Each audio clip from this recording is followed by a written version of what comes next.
Awesome possum. We are live, ladies and gentlemen.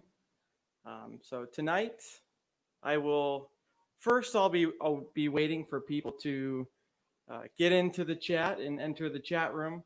But I made a message after Discourse Syndicate that I was going to do an impromptu live stream because it's Friday fucking night, and in my opinion, yeah, I was still ready to join Discourse Syndicate. And long story short, tonight I'll be letting anyone join the stream as well. If anyone wants to join, they can. I do have some I don't know, bookkeeping or messages that I want to put out first before I some channel updates before I let people join the show. But for the meantime, let me at least just copy the invite link, and I'll post it in the chat so everyone can. Everyone that wants to, the offer's available. Just like Discourse Syndicate, Mr. BallietBran, Brandman the Chef, Brian Jones, Steve Johnston, whatever fucking alias you want to say, the Hexican. That's my favorite. Either Papi Chulo or Hexican. One of those is my favorite. But we're gonna let people join. Let me post the StreamYard link. So, like I said, I got some keeping to do first. So we're gonna talk about some channel updates. And if anyone wants to let me know how the audio quality is, I turned down the first off. I got the microphone on StreamYard. It's not on the automatic setting, the volume setting. It's on a manual setting. So instead of 200%, I have it at like 133%. Because last time Vince was telling me there was some clipping. So before I get into the long ass stream and the chill sesh. Okay, cool. Sammy says it's good. All right, cool. Well, good to see you, Sammy. So now that we know the volume's working well, first off, how's everybody doing? Let's see. So I got Ross Hex in the chat. He's saying, "Sounds good, Bran. Seems better than I remember in the past." Hey, cool. And let me add on to that. So, because what I was alluding to earlier. So, Mr. BallietBran, Brandman the Chef, the nicknames I said. I'm going to be upgrading the channel significantly in the next week or so is my goal. And this morning I ordered a new laptop, a gaming laptop that can handle the software that I need, the OBS software that I need to do the streaming. So first off, thanks Ross for the comment. Good to see you, man, and everyone else. And actually, before I really get into this, let me show my stuff, because I'm quite the master shiller. But I want to make sure all the Hexicans and anyone that maybe hasn't seen my channel to join and to participate. So just 1 second, y'all. Got to share it on the Twitters, as RG3 would say. Quite the boomer you are, RG3. The Twitters and the Facebooks. I'm just kidding. But it's Facebook and Twitter and YouTube, not the YouTubes. The YouTubes back in my day. All right, let's stop being distracted. Let me share this real quick.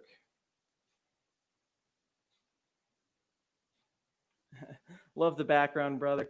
Hey, Kobe, thanks, man. Let's share that so the other people on the other streams can see. So, Crypto Kobe, I always see you in the chats, my friend. I, appreciate you joining.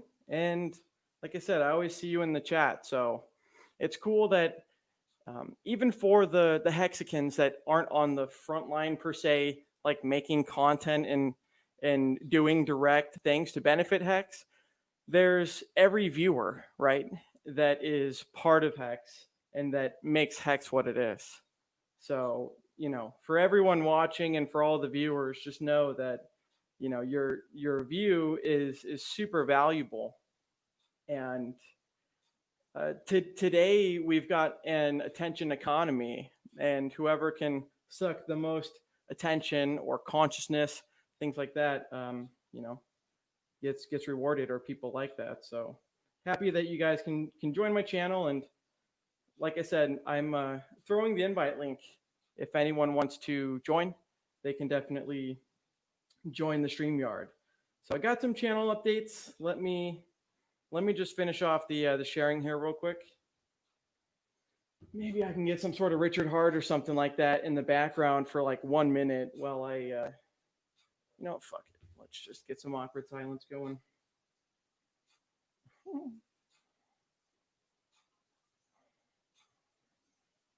You guys can listen to my current sound setup, which is my old Galaxy S8, and it's got the song that Richard used to always dance to. You know, the contest. It's for anyone that wants to know, that song is my shit. But it's oh shit, I hope I'm not blinding the screen. God damn, come on, focus. Shit, dude.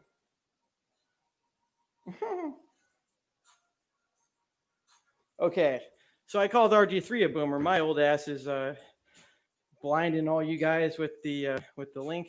So that's the song. It's KONTEKST, and Ubaldo. You know, guys and gals, like I said, there's two names, people that really know me. The two names they call me by. It's BallietBran, Brandman the Chef, or actually three.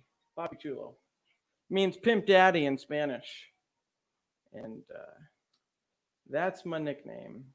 Es mi nombre. All right, 1 second, guys. I'm sorry, I'm getting distracted. I'm almost done.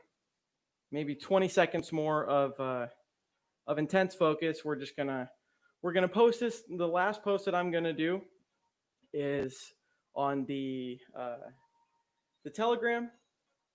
See, solamente Telegram, only Telegram, not the telegrams.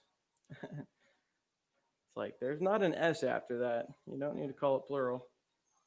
I'm just giving you shit, RG3. The only reason I'm giving you shit is because I wasn't able to join, man. I had done some other stuff first, you know, end a stake or restake out some of the ladder and things like that I was kind of handling. But I wanted to join the stream, so I'll post the invite link again if anyone wants to join this stream. I still have some channel news that I need to update you guys on. But cool. Just got done posting the last link. Okay. All right. So first off, before I go into the information, let me get a sip of water, and then I'll shout out the chat, and then I'll do the info. Cool. So I already mentioned Ross. Abracadabra. I'm going to mention him first, actually. Good shit, Brand. Starting up another stream, brother. Hell yeah, bro. First American. What's up, everyone? Old Man Hex. Good evening. First American. I always thought Papi Chulo meant being like horse's ass. Exactly. I don't know how to say horse, but I know ass is culo. So that's funny.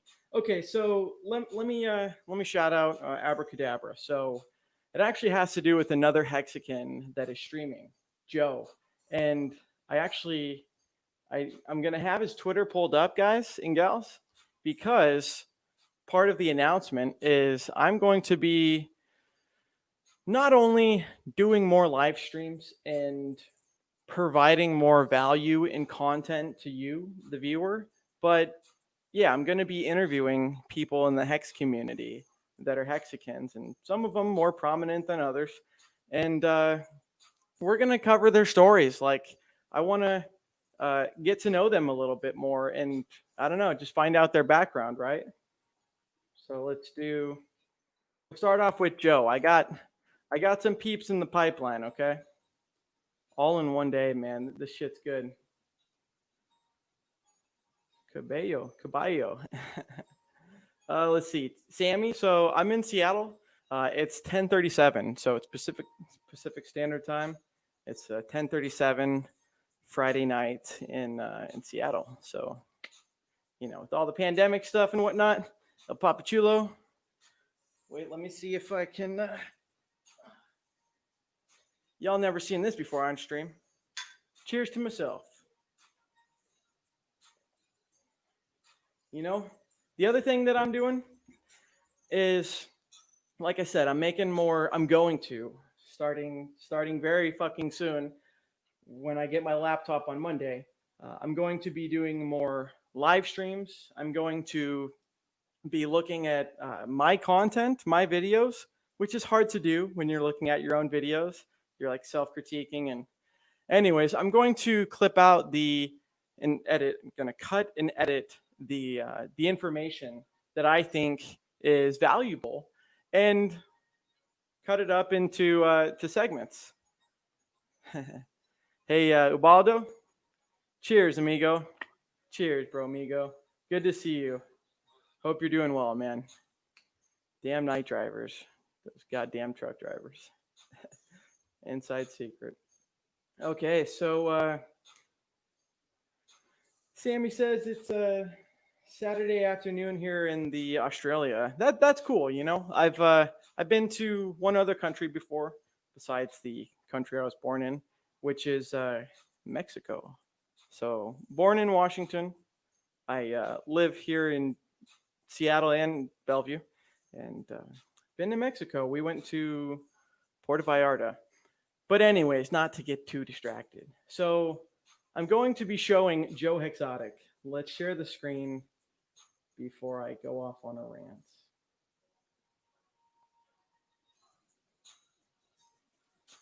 Okay, just to make sure. Okay, cool.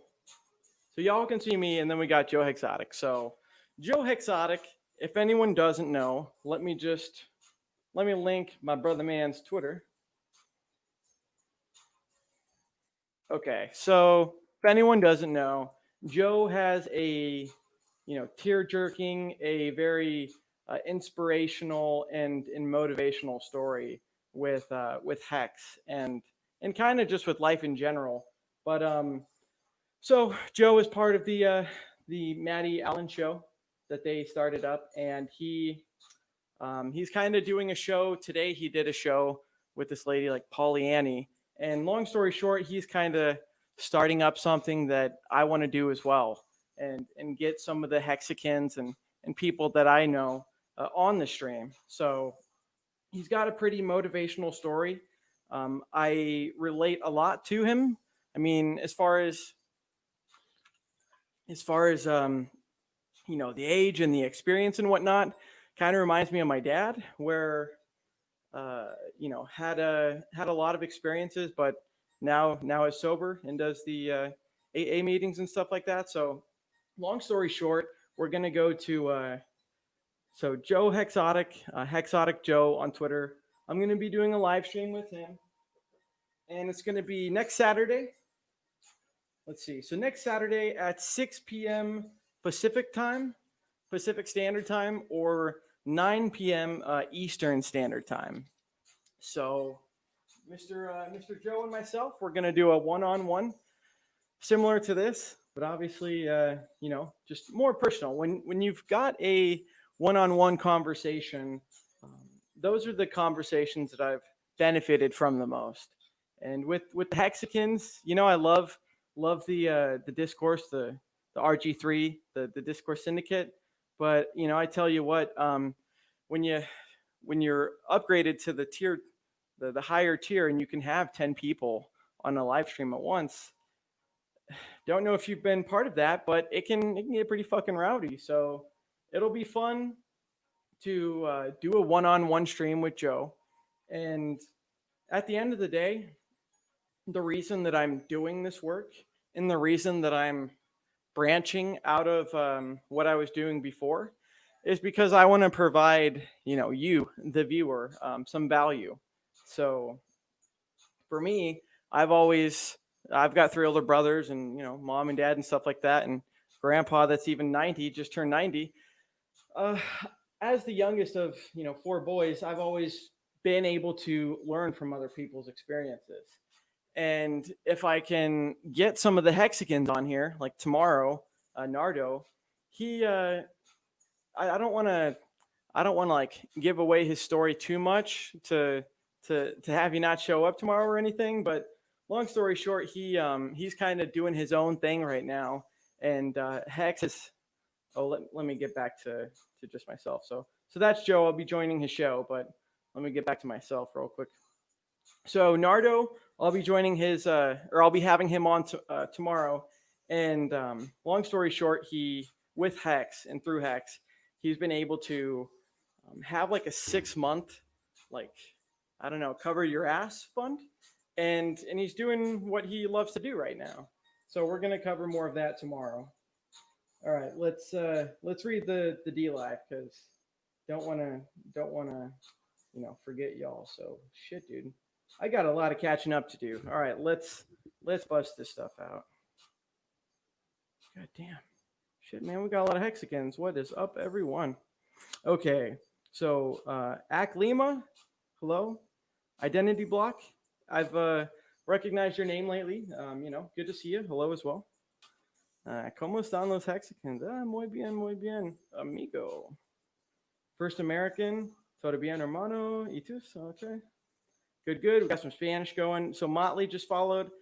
Motley, he, the reason I love this community so much, and just life in general, is like I said, you can learn a lot from other people, and I don't care whether one thing Richard Hart has mentioned. I don't care whether they're homeless. If that person is telling you, "Hey, you should probably brush your teeth," are you going to reject that advice just because they're homeless? No. Like chew the meat, spit out the bones. And as far as all the Hexicans go, not only do we have like a sharp, witty, just intelligent community, but we got so many people with different experiences, like a lot of military Hexicans and people like Nardo. I'll cover a little bit. He kind of does more like auto body and kind of more labor work and general contractor work as well. So we got the whole gambit when it comes to the Hexican community. And I mentioned I've got 3 older brothers, and you'll hear me say this a lot because I do have 3 older brothers, and I learn a lot from them. But one of my brothers, just not to name names, but yeah, one of my brothers mentioned, he said, "Hey, Bran, I've never seen a community like the Hex community. I've never seen," and he wasn't just talking about me, he was talking about the community, but he said, I've never seen a community that was so excited, so motivated, so, everyone's feeding off of each other's energy, things like that. And it's cool because we really got something going here with Hex. When it comes to reality, not a lot of people, a lot of people, most people, your average Joe is living paycheck to paycheck, things like that, and they don't have many investments. They, instead of just investments, they spend all their money, or they're supporting a family, and they're not making those investments that can reward you down the road, and they're not delaying gratification. And so it's cool that with Hex, I don't care if you're super small or super big. Hex gives everyone the equal opportunity to earn interest trustlessly, to hold on to your private keys and have possession of your own Hex in crypto without a middleman. What was crypto designed to do? It was designed to get rid of middlemen, and what was Bitcoin's initial purpose? What's the white paper say? It says digital peer-to-peer cash. Okay, well, now we're store of value. Yeah, good one. Okay, it's not a digital cash peer-to-peer.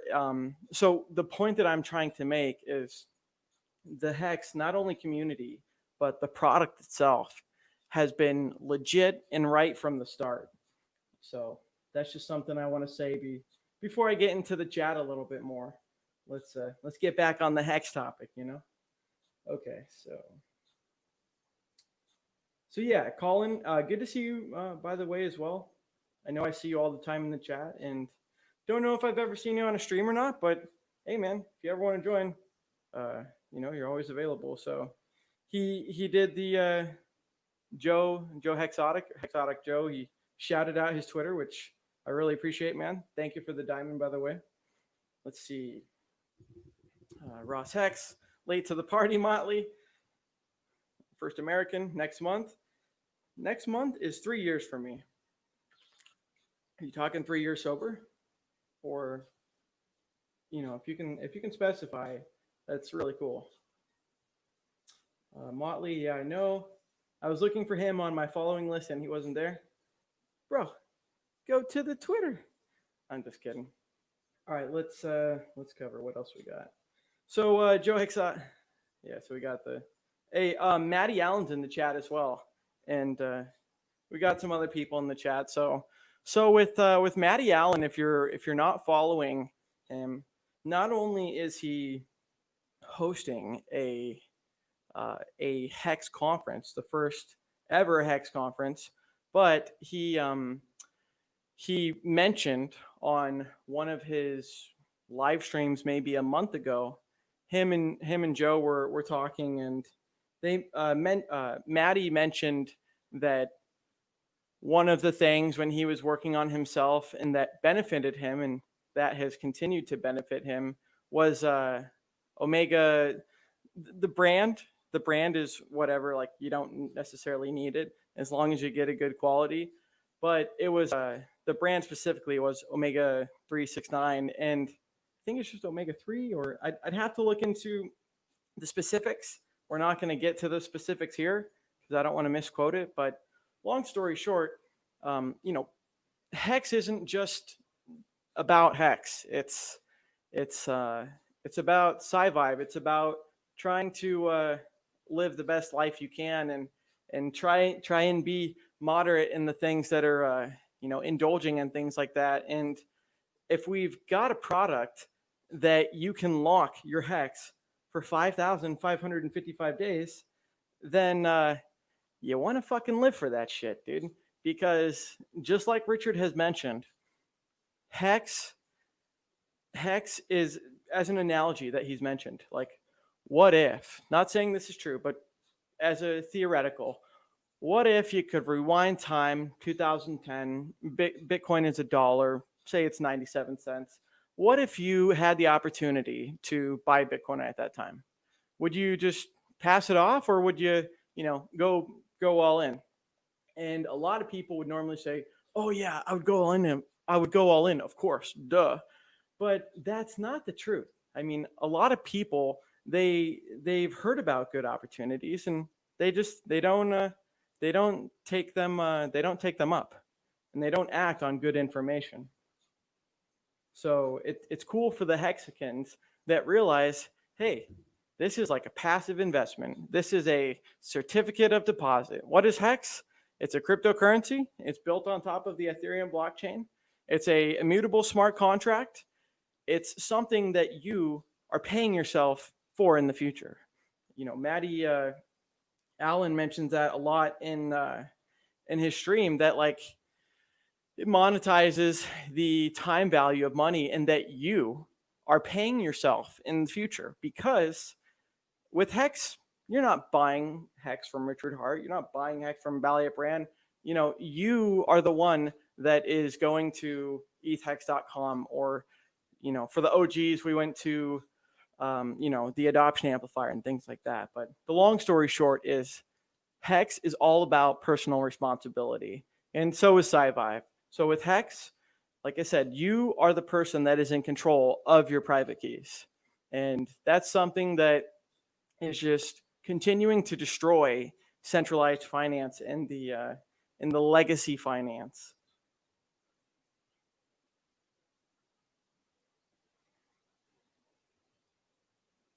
Oh yeah, cool. So yeah, Maddie's got the Amazon link. You probably have a referral of that if you don't already. It's a damn good idea. But anyways, he's got a link that is the 369. I'm guessing from the link. But he's got the 369 omega 3s, and like I said, I've been taking that for about a month, and I don't know the full science behind it enough to regurgitate it right here, but something about the brain obviously has like electricity, and something about Mylar and whatever the hell. But long story short, most Americans, I mean myself included, lately at least, but their diets at least aren't the most healthy, and they don't have the most amount of vitamins and things like that. So if you can supplement with things that are natural, organic, raw, then you can have a little bit of health back, and your brain might actually function like it's supposed to. So let's see, Colin. Appreciate the compliment, dude. I really do. Says Maddie and Bran, best posture in Hex. And funny little story about that. Just like with anything, with Richard's success, or with people that just any success story is you don't become a millionaire overnight, or you don't have a straight posture and a good posture overnight. I mean, I've got a little bit of chub going on as of late, but I recognize that, and I'm gonna get through it. But when I was younger, I know I'm only 24, but maybe like 10 years ago, I was overweight. Like I was overweight for like 10 or 12 years of my life, and like fat kid, and like junior high and stuff like that. And so the reason I mention that is because my posture used to, like, as far as like the back goes, like you want the spine to be like straight, but the posture used to be like just so rounded. And when when because I've studied like self help and things like that since long before when I was fat, like at least 15 years ago, but had studied all this information, but had not put much of it to practice. And long story short, the point that I was making was just when you focus on something like, I don't know, like activating your core, or like trying to straighten your spine, it's uncomfortable. Like in high school, I remember being like this, and I know I'm doing something right when everyone mentions something about it. Like my brothers, they'd always be like, "Oh, this guy," or we got Allin doing fucking steroid Photoshop photos, which I appreciate, dude. That it's a good little inspirational photo to try and achieve. But long story short is like I said, Hex is not only about Hex and growing your wealth significantly, but it's about living a healthy life, living the best life you can. At the end of the day, look at Richard Hart. Let's get this a little bit better. So, one second. No gas station pills here, man. Just the omega 369 and some cider, cha-chink, which I shall say cheers to.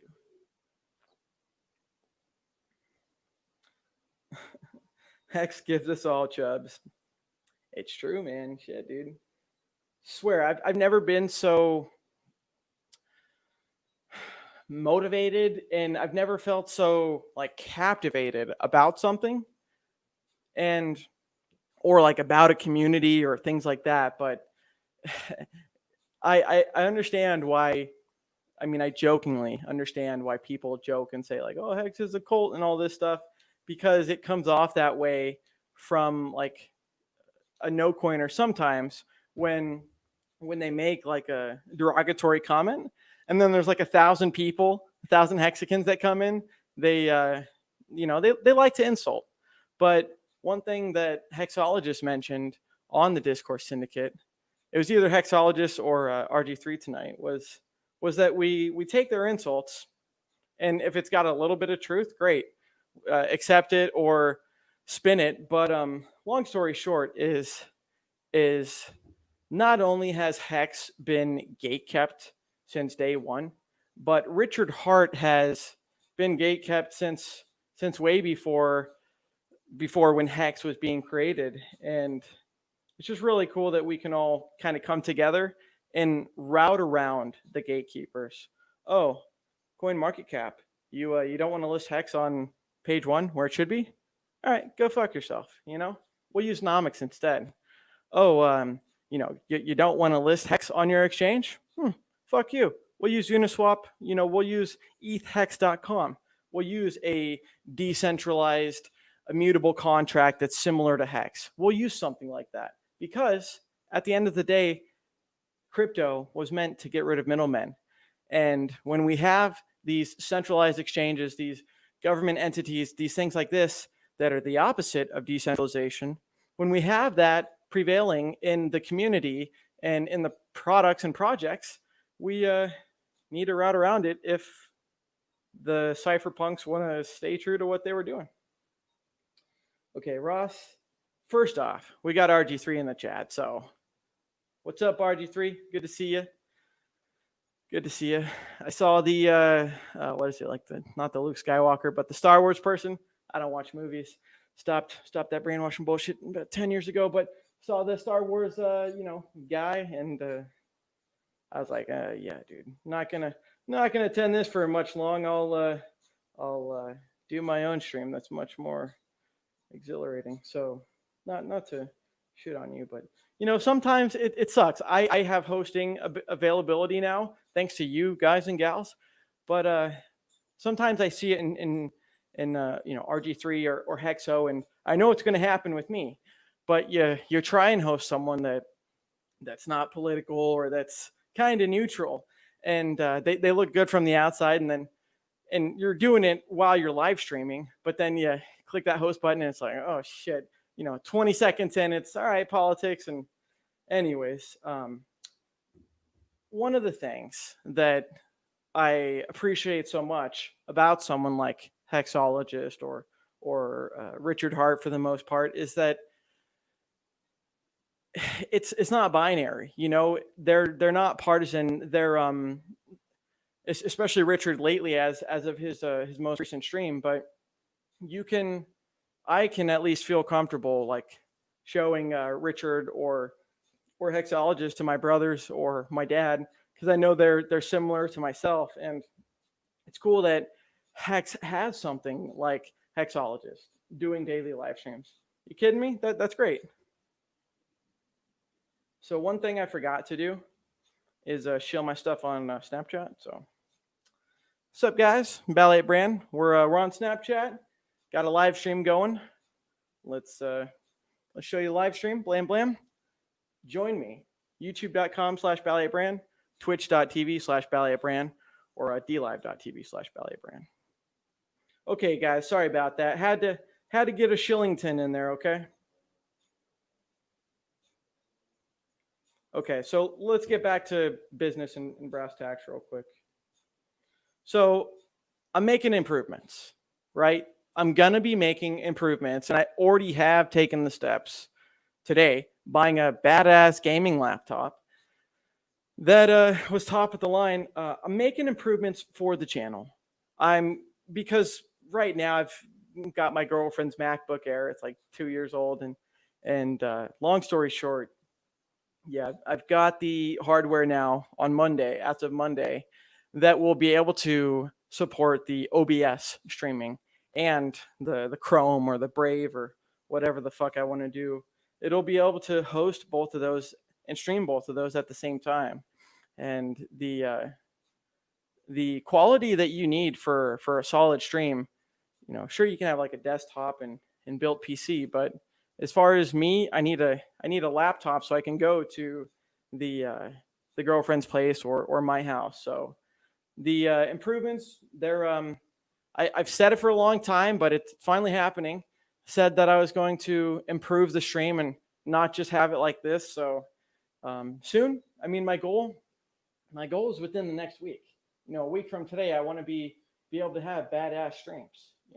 Like we got this little banner in the bottom. Great, it's got some information, but I'm gonna maybe chit chat with maybe Joker or Hexologist, and maybe just ask them for some help because they've offered it before.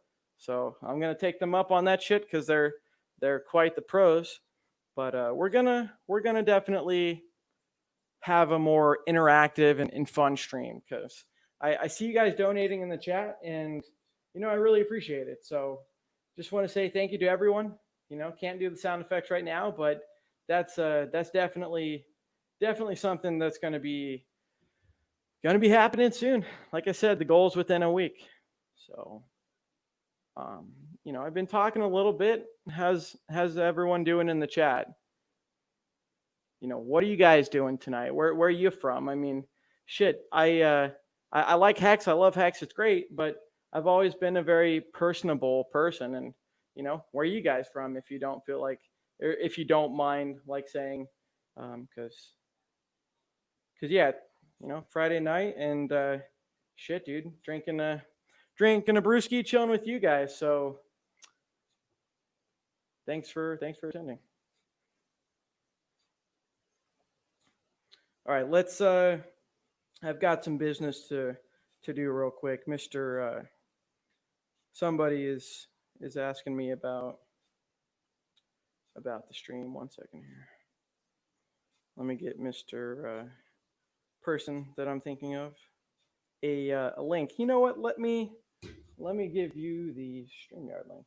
And like I said, I'm kind of done with my spiel. I've got some more channel information I want to mention, but let me post that StreamYard link. If anyone wants to join, I'm kind of done with my spiel for the most part, and we're gonna cover some more channel information after. But if anyone wants to join, feel free. Let me just send this to the person that I think they're asking about this.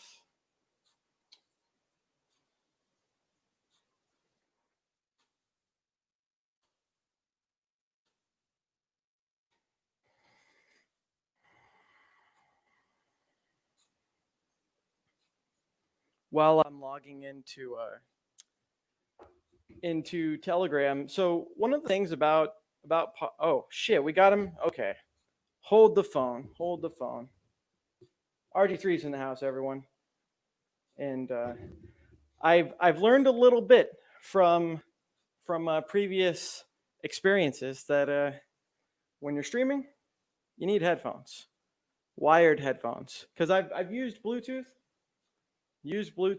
headphones, and I don't know what was happening, but it was getting some sort of like static connection. So, all right, long story short, let's put these in. We're gonna be chit chatting with RG3. Let's bring them on in. Can you hear me okay, RG3? Bro, what's going on, man? Hey, good to see you, my friend. Great. Dude, I looked at the chat after we had started hosting that other show. I didn't know you were going live, or I would have just sent everybody to you. Well, I can't find you on D Live. Shit, dude, man, come on. What is your name on D Live? It's just dlive.tv/. Well, I've got multiple names, which is why. But no, what are you streaming? Just, I can't find it under that. All right, 1 second. Let me send you the link real quick here. 1 second. I'm doing a search. RG3, I was making a slight joke at you earlier about the boomer shit. The D Lives, the YouTubes. I'm just kidding, but it's kind of it's okay. It's okay. I can take it. Good. I can take it. Good. Wait, there it is. D Live TV. DLive.tv. Here, I just sent it to you. It's not showing me. All right, I just sent it to you. But so yeah, we got the RG3 in the house. Good stream tonight. I wanted to join, but I was kind of doing some other stuff before that, so didn't have time to join the stream. And when you guys were ending it, I was like, man, I'm just gonna do a little spontaneous stream and see if anyone wants to finish it off. There you are. Hell okay, yeah. Let's see if there's still some folks there. Yeah, we got 25 people at least in the there we go. in the D Live from what it's saying. And how many did it put in there now? It's still saying 25, but maybe it should change now. Hey, Cookie Boys is in the house. He says he's shadow banned. Could be, man. Could be. There you go. But Yep. Yeah, RG3. So good stuff, man. I appreciate you doing the Discourse Syndicate, man, because before I joined your guys' stream for the first time, like in February or in March, whenever it was, I was just like a long-time lurker, and have been a Hexican since day one, but been following Richard years before that. But it's cool to be a part of the community, and your show was the introduction to that. Well, no, I've always appreciated you just going out there and throwing yourself out there and going and doing it and being brave about it, Sure. because the more and more of us that do it, the more and more of us that get out there and just show our faces and talk about, what it is that we're doing here, which is just, shilling a good product to people in crypto. Right.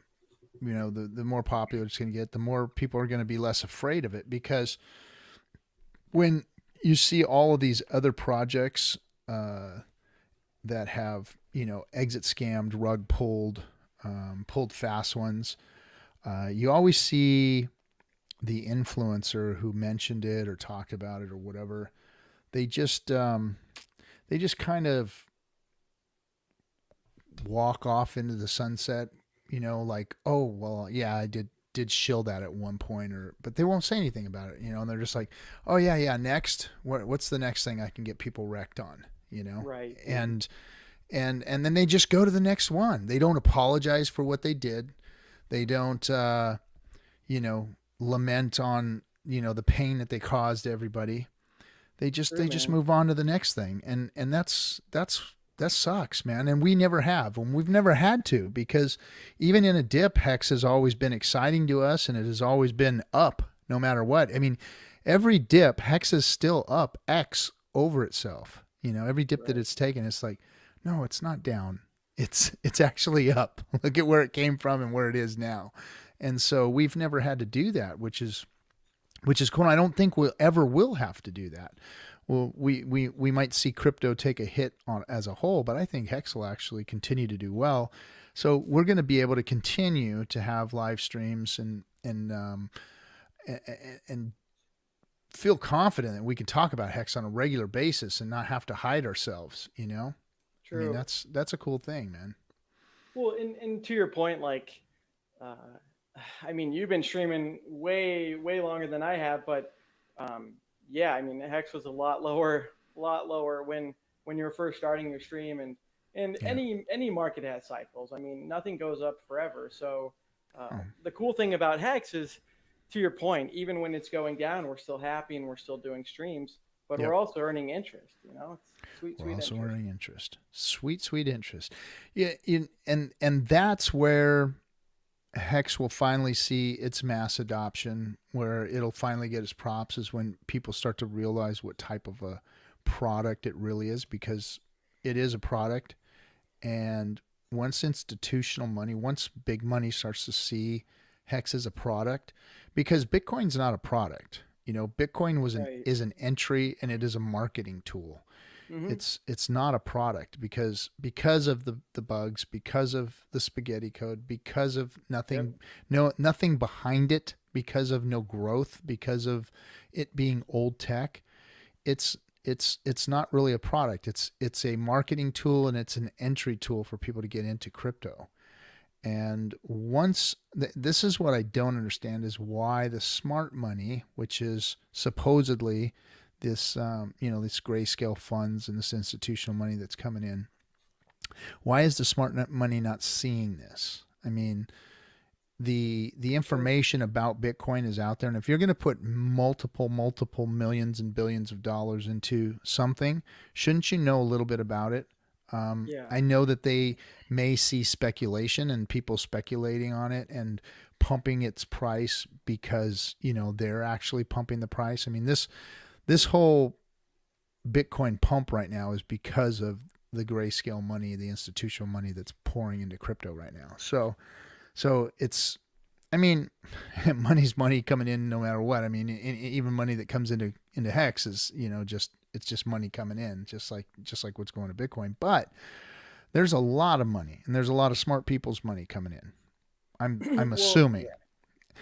And why would they stick with a product like that versus a product like Hex? Because once you realize that so you get into crypto because you want decentralization, because you want to have some security, because you want to, get rid of the banks and all these other things. And Right. what if you're trying to do that, why wouldn't you search for the best thing in crypto? And then once you start to look at them, you go, oh, none of these are finished products. None of these have been checked out and audited by these agencies that do audits on these things. So where do we find one like that? And when you find it, it's Hex. And so it makes smart money go, that's the place. If we're going to park anything in crypto, this is the place to park it in crypto. So I think that that's going to happen probably sooner rather than later, where smart money that's getting into crypto is going to go, well, this is the place to park it right here, and then start building stakes on a regular basis, so that they can dollar cost it in and out on regularly, and Right, start dude. to spend their fund, sell their fund that way.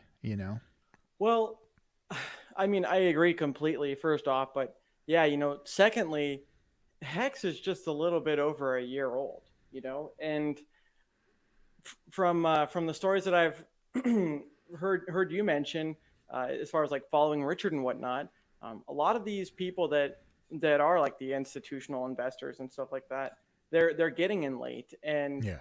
they're I mean, Hex is gatekept on such a mainstream level, the coin market caps and all these other mainstream cryptos that I don't know. I'm not sure why they haven't found that opportunity yet. But what I can say is it is just quite the opportunity. I mean, I need to refresh the Hex.vision, but I mean, when you're earning like a 40% APY, like shit, dude, where else can you fucking get that? I mean, I hear You some don't of the get that. centralized finance talking about, and I'm not even gonna, I don't even know much about it, but they're like, oh, 6%, 8%. Well, fuck, man, I wipe my ass with that Dude, shit. Like, come on. 6%, 8% is fat. That's True, fat true. gains. That's But fat compared to gains in the Hex real is what I world. was trying to say. Yeah, Yeah, no, but I'm just saying, yeah, that's fat gains in the real world. So I true. mean, the insanity of 40%, I mean, that's insane. That's just it's True, man. unheard of. And Hexican's got, 10, 15-year stakes out there getting, more than that. So I mean, it's Well, just yeah. it's sick. The gains that they're getting, and the gains that they're getting immutably. This is Yep. this isn't something that somebody can take away from you. This isn't something that somebody has a lever on, that has control of, that can pull it out from under you, that can do Right. anything to it. Your gains, because you made the commitment, because you are staked, and because you did it when you did it and how much you did it and how long you did it, you've set yourself up for those gains. And because the early adopters are getting all of the benefits. So we may have thought, I remember, when big payday was coming, I told everybody, quit looking at your big payday. It's not yours. It doesn't I remember belong you to you. saying that, dude. I remember all the It's not time. Yep. it's not yours. It doesn't belong to you. And when Yeah. it dropped to, levels that pissed everybody off, got everybody all riled up. Think about it. Now, those of you who did stake are the ones that are making the big gains. You're making more on these gains than you are on that big payday. Eventually, if you've got 5, 10, 15-year stakes out there, you're gonna dwarf big payday. And we talked about that too on the show, is that we're gonna see gains that make big payday look like nothing in your wallet. It's gonna be like, oh, what was that? I made what? How Yeah. much in big payday? It's gonna dwarf all that. And that's what's happening right now. And the longer and longer and longer that it takes for people to adopt. I mean, I love the price gain, so I love the quickness of the price gain that Hex sees. It's so easy to move the price. It's so easy for the price to go up. And I like how slow the staking is going, because it's actually benefiting, the early adopter. The early adopter is benefiting from, you know, the low stake percentage, and I think Dude, that's yeah. cool for I us. mean, I agree completely. It's a slow and steady wins the race, and you ask about like, oh, why isn't, or not why, but you say you're surprised that the smart money, quote unquote, is not in Hex yet, and Mm-hmm. and I agree. But yeah, it's cool that for the big payday, like the one big event in Hex, it's cool that that's come and gone, man. Because fuck, it was a huge bonus. I mean, like Richard said on the day after or whatever it was after it was like finalized, like that's what you're gonna get. You got a whole bunch of people. They're showing you their hand. They Mm-hmm. got fucking jack shit, and they're acting like they got a whole bunch of aces, and their stakes, maybe they didn't have any stakes, maybe they don't even know what shares are or T shares are, but they were trying to get in for a quick buck. And long story short is yeah, Hex benefits those that are patient. Yeah. Hey, you need to tag your stream as crypto in D Live because Oh, okay, okay. you're not you're not even trending Oh on. shit. Okay. And then you don't have an X tag on, do you? No, I don't got that on. Make sure you don't have an X tag, and you know, make sure you're Update it to tagged crypto. because you should be. There's only 40 people watching the crypto, and you have that many in your whole stream. You should be like number one in crypto right now. Well, thank you for everyone that is joining, because I appreciate that. I mean, Hex wouldn't be what it is. I mean, Richard Hart's great, but he's fostered Oh, there you such go. a community. Now you're trending on the chat. Oh, perfect, man. There you go. It Let me still see. says chatting. I just refreshed it. Do you have to manually type in crypto on the D I Live don't dashboard? know what you got to. I did it a long time ago when they first launched that thing, so I don't know what the tag is for the chat there. Yeah, because I see. Well, is it category or does it actually say tag? Because I see category. Oh, I need to save changes. Whoops. Shit, Yeah, my it ass should is a be boomer. You can call me a boomer, man. category should be cryptocurrency. You should have, Okay. Just because once you cryptocurrency. do that, then you'll. I mean, you're trending right now, and if you just go to chatting, you're trending number I two in just saved chat. it, so I think if I refresh, maybe it'll say Yeah, let's see. cryptocurrency. Let's see it here. I'll refresh because that's what Battle you of the need. internet speed. There you go. Now you're in it. Is it okay? Okay, Yep. perfect.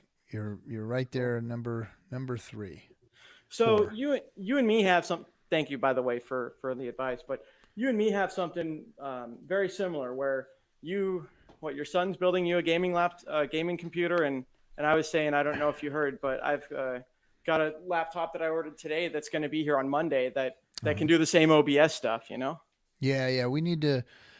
I want to up the production value of the show with the OBS because then you have, like, for instance, I had this set made of our ship, Too but late. I'm supposed to be behind the desk here, Oh, okay, that's cool. not Yeah, in sure. front of it. So the only way I can do that is if I can put myself in OBS and get behind the desk here. So True, man. I can do that, but I'm on a Mac, and my Mac will not allow me to what do you call it, virtual cam into StreamYard.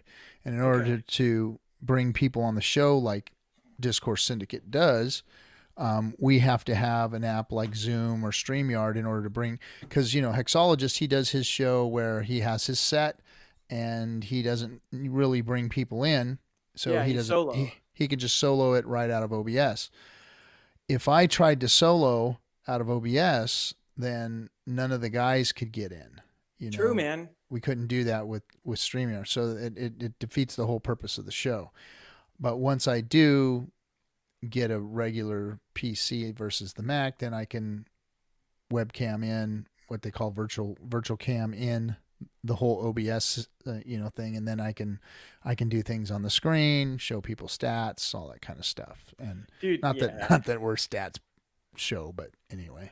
No, I mean, I know you've talked about it many times with dollar cost in your show, but yeah, man. I mean, we've both been streaming for X amount of months, and things they take time to upgrade and to get the Yeah. production quality down, man. But shit, with little surprise, I guess, with the Matty Allen hex changes, everyone needs a green screen, and so I've never had a green screen before, and bought one. And after I bought the green screen, it was like, man, I need to upgrade the rest of my setup too.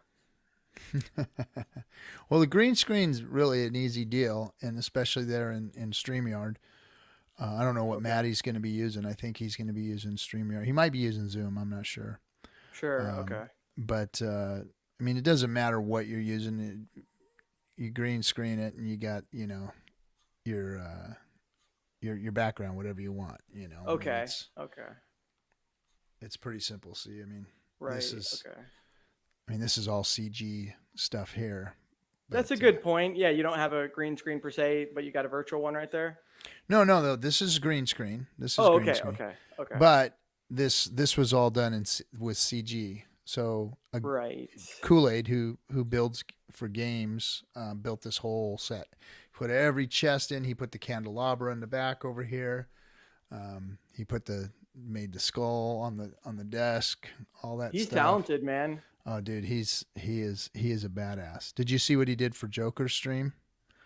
I did briefly. Yeah, yeah. Did There's a like a little subway, bus station or yeah, subway. Yeah, yeah, subway, dude. yeah. It Did a subway it. scene.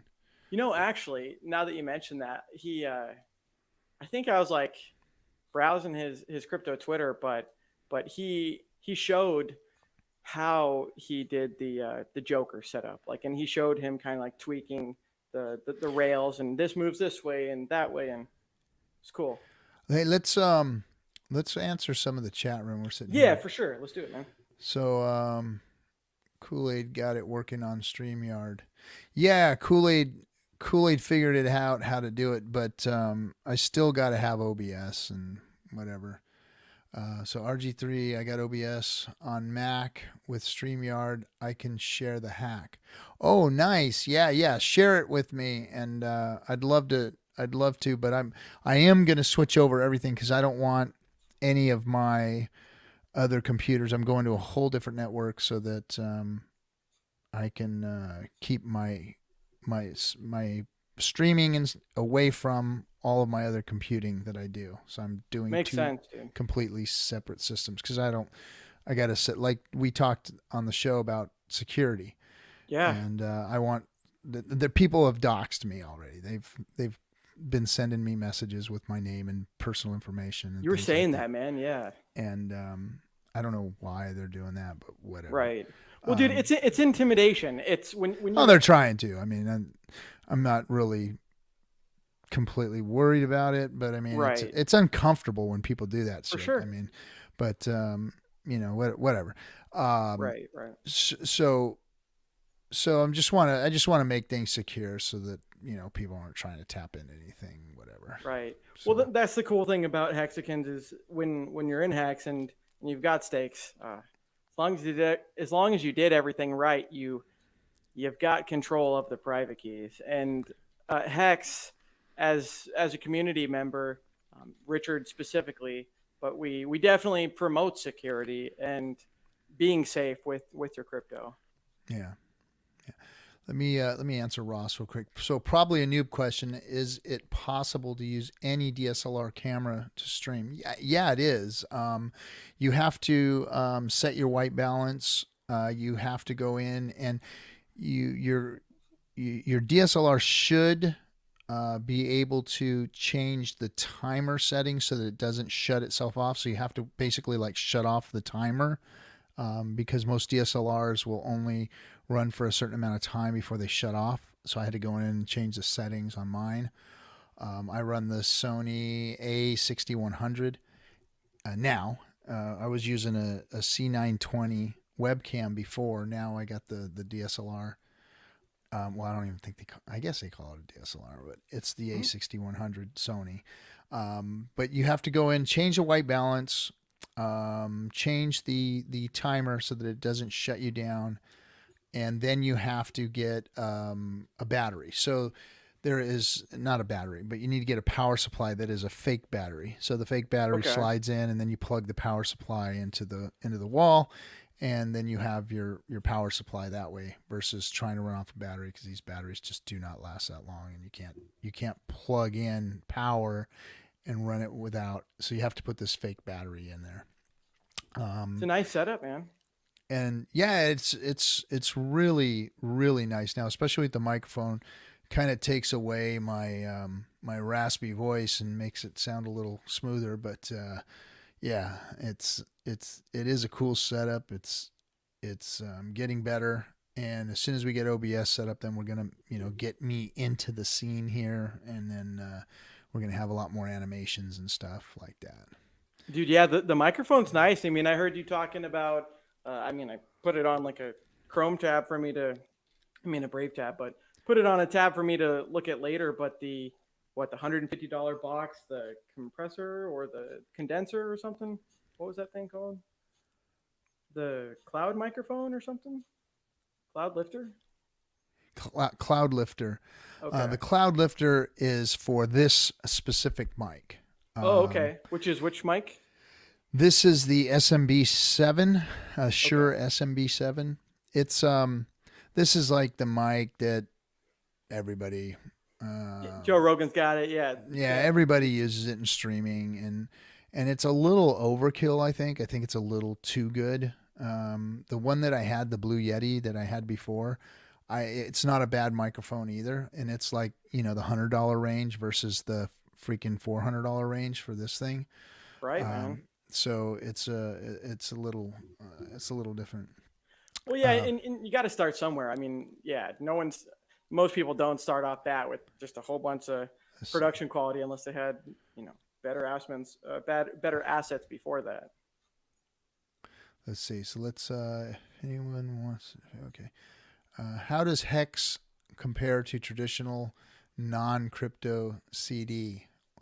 Well, Hex doesn't. The only thing that it compares to is it has a time lock, meaning that a CD, you lock your funds for amount of time. The same thing with Hex, but Hex really, I mean, we call it a crypto CD often, but really it's a lot more dynamic than a crypto than a regular traditional CD, because the interest is done in a lot more dynamic way because of how Hex shares are set up. So when you stake your Hex, you basically have created that CD. But what you do is you burn your crypto, you burn your Hex coins. Your Hex coins go away, and what happens is you get shares, and those shares are priced today's price. The shares only will go up, and the way that they go up is by people end staking. So when their stakes come to fruition, when they mature and they end stake them, the highest ROI, the highest return on investment of the highest stake at the next highest stake sets the share price. And what do I mean by that? That means that if that person got out, and if they were to return with the same amount, they would have to buy in with more Hex in order to get the same amount of shares, or stake it out longer in order to get the same amount of shares. And what that does is it raises the bar on how much the shares are every time that new ROI is realized. So it kind of acts like a reverse compounding, not reverse, but it's built backwards from regular compounding, so that, but it's just dynamic is what it is. I'm not explaining it properly, but so the share price only goes up. As you stake, you create the share price, or as you unstake, you create the share price higher if you've got the highest ROI. And then the other thing is so on top of this interest that you're gaining and that you're compounding on your shares, because your shares now are getting more and more valuable as they sit there, you're also getting end stake penalties. So when somebody emergency end stakes, so when somebody emergency end stakes and they get penalized, the staking class gets that penalty. So we get the penalty. We leach that out. If you did that in a traditional CD, the bank would get those funds. The bank would get that penalty. But here in Hex, we act as the bank. So we set the price. So we act as the Fed and we act as the bank in this CD, I guess you call it, at ecosphere or whatever. Mm-hmm. So we get to actually be the bank and the Fed, setting the price and, you know, getting the penalties. And of course, making mad gains on the way the interest is set up. And because the returns, your interest returns, are based on the amount of people staked, because the staking percentage is so low, we're getting those crazy 40% returns right now, is what Bran was talking about at the beginning when I first came in, was that because the only way we're making those returns is because there's only 10% of the people staking. And what's the staking percentage now? It's a little higher than that, right? I got Hex.vision pulled up. Let me just refresh this joint. More specifically, how does it gain? 9.669. Okay, so it's low. So more specifically, how does it gain interest? I don't really understand crypto. So it's not crypto at all because there's nothing like it in crypto. So it's not anything for you to understand in crypto. It's Hex itself. So you buy your Hex, you get your Hex with your ETH or however you obtain it, either on an exchange or Uniswap. I would suggest getting your Hex on Uniswap exchange. You get your Hex and then you go to the staking tool. Off of hex.com, you can find it there, and you can stake your Hex. Now what you do is you time lock it at a certain amount of time, 1 year, 5 years, 10 years, a day, 2 days, a week, whatever it is that you want to stake it out for. The longer you stake, the better. The longer and the bigger you stake, the better, the more interest, all that.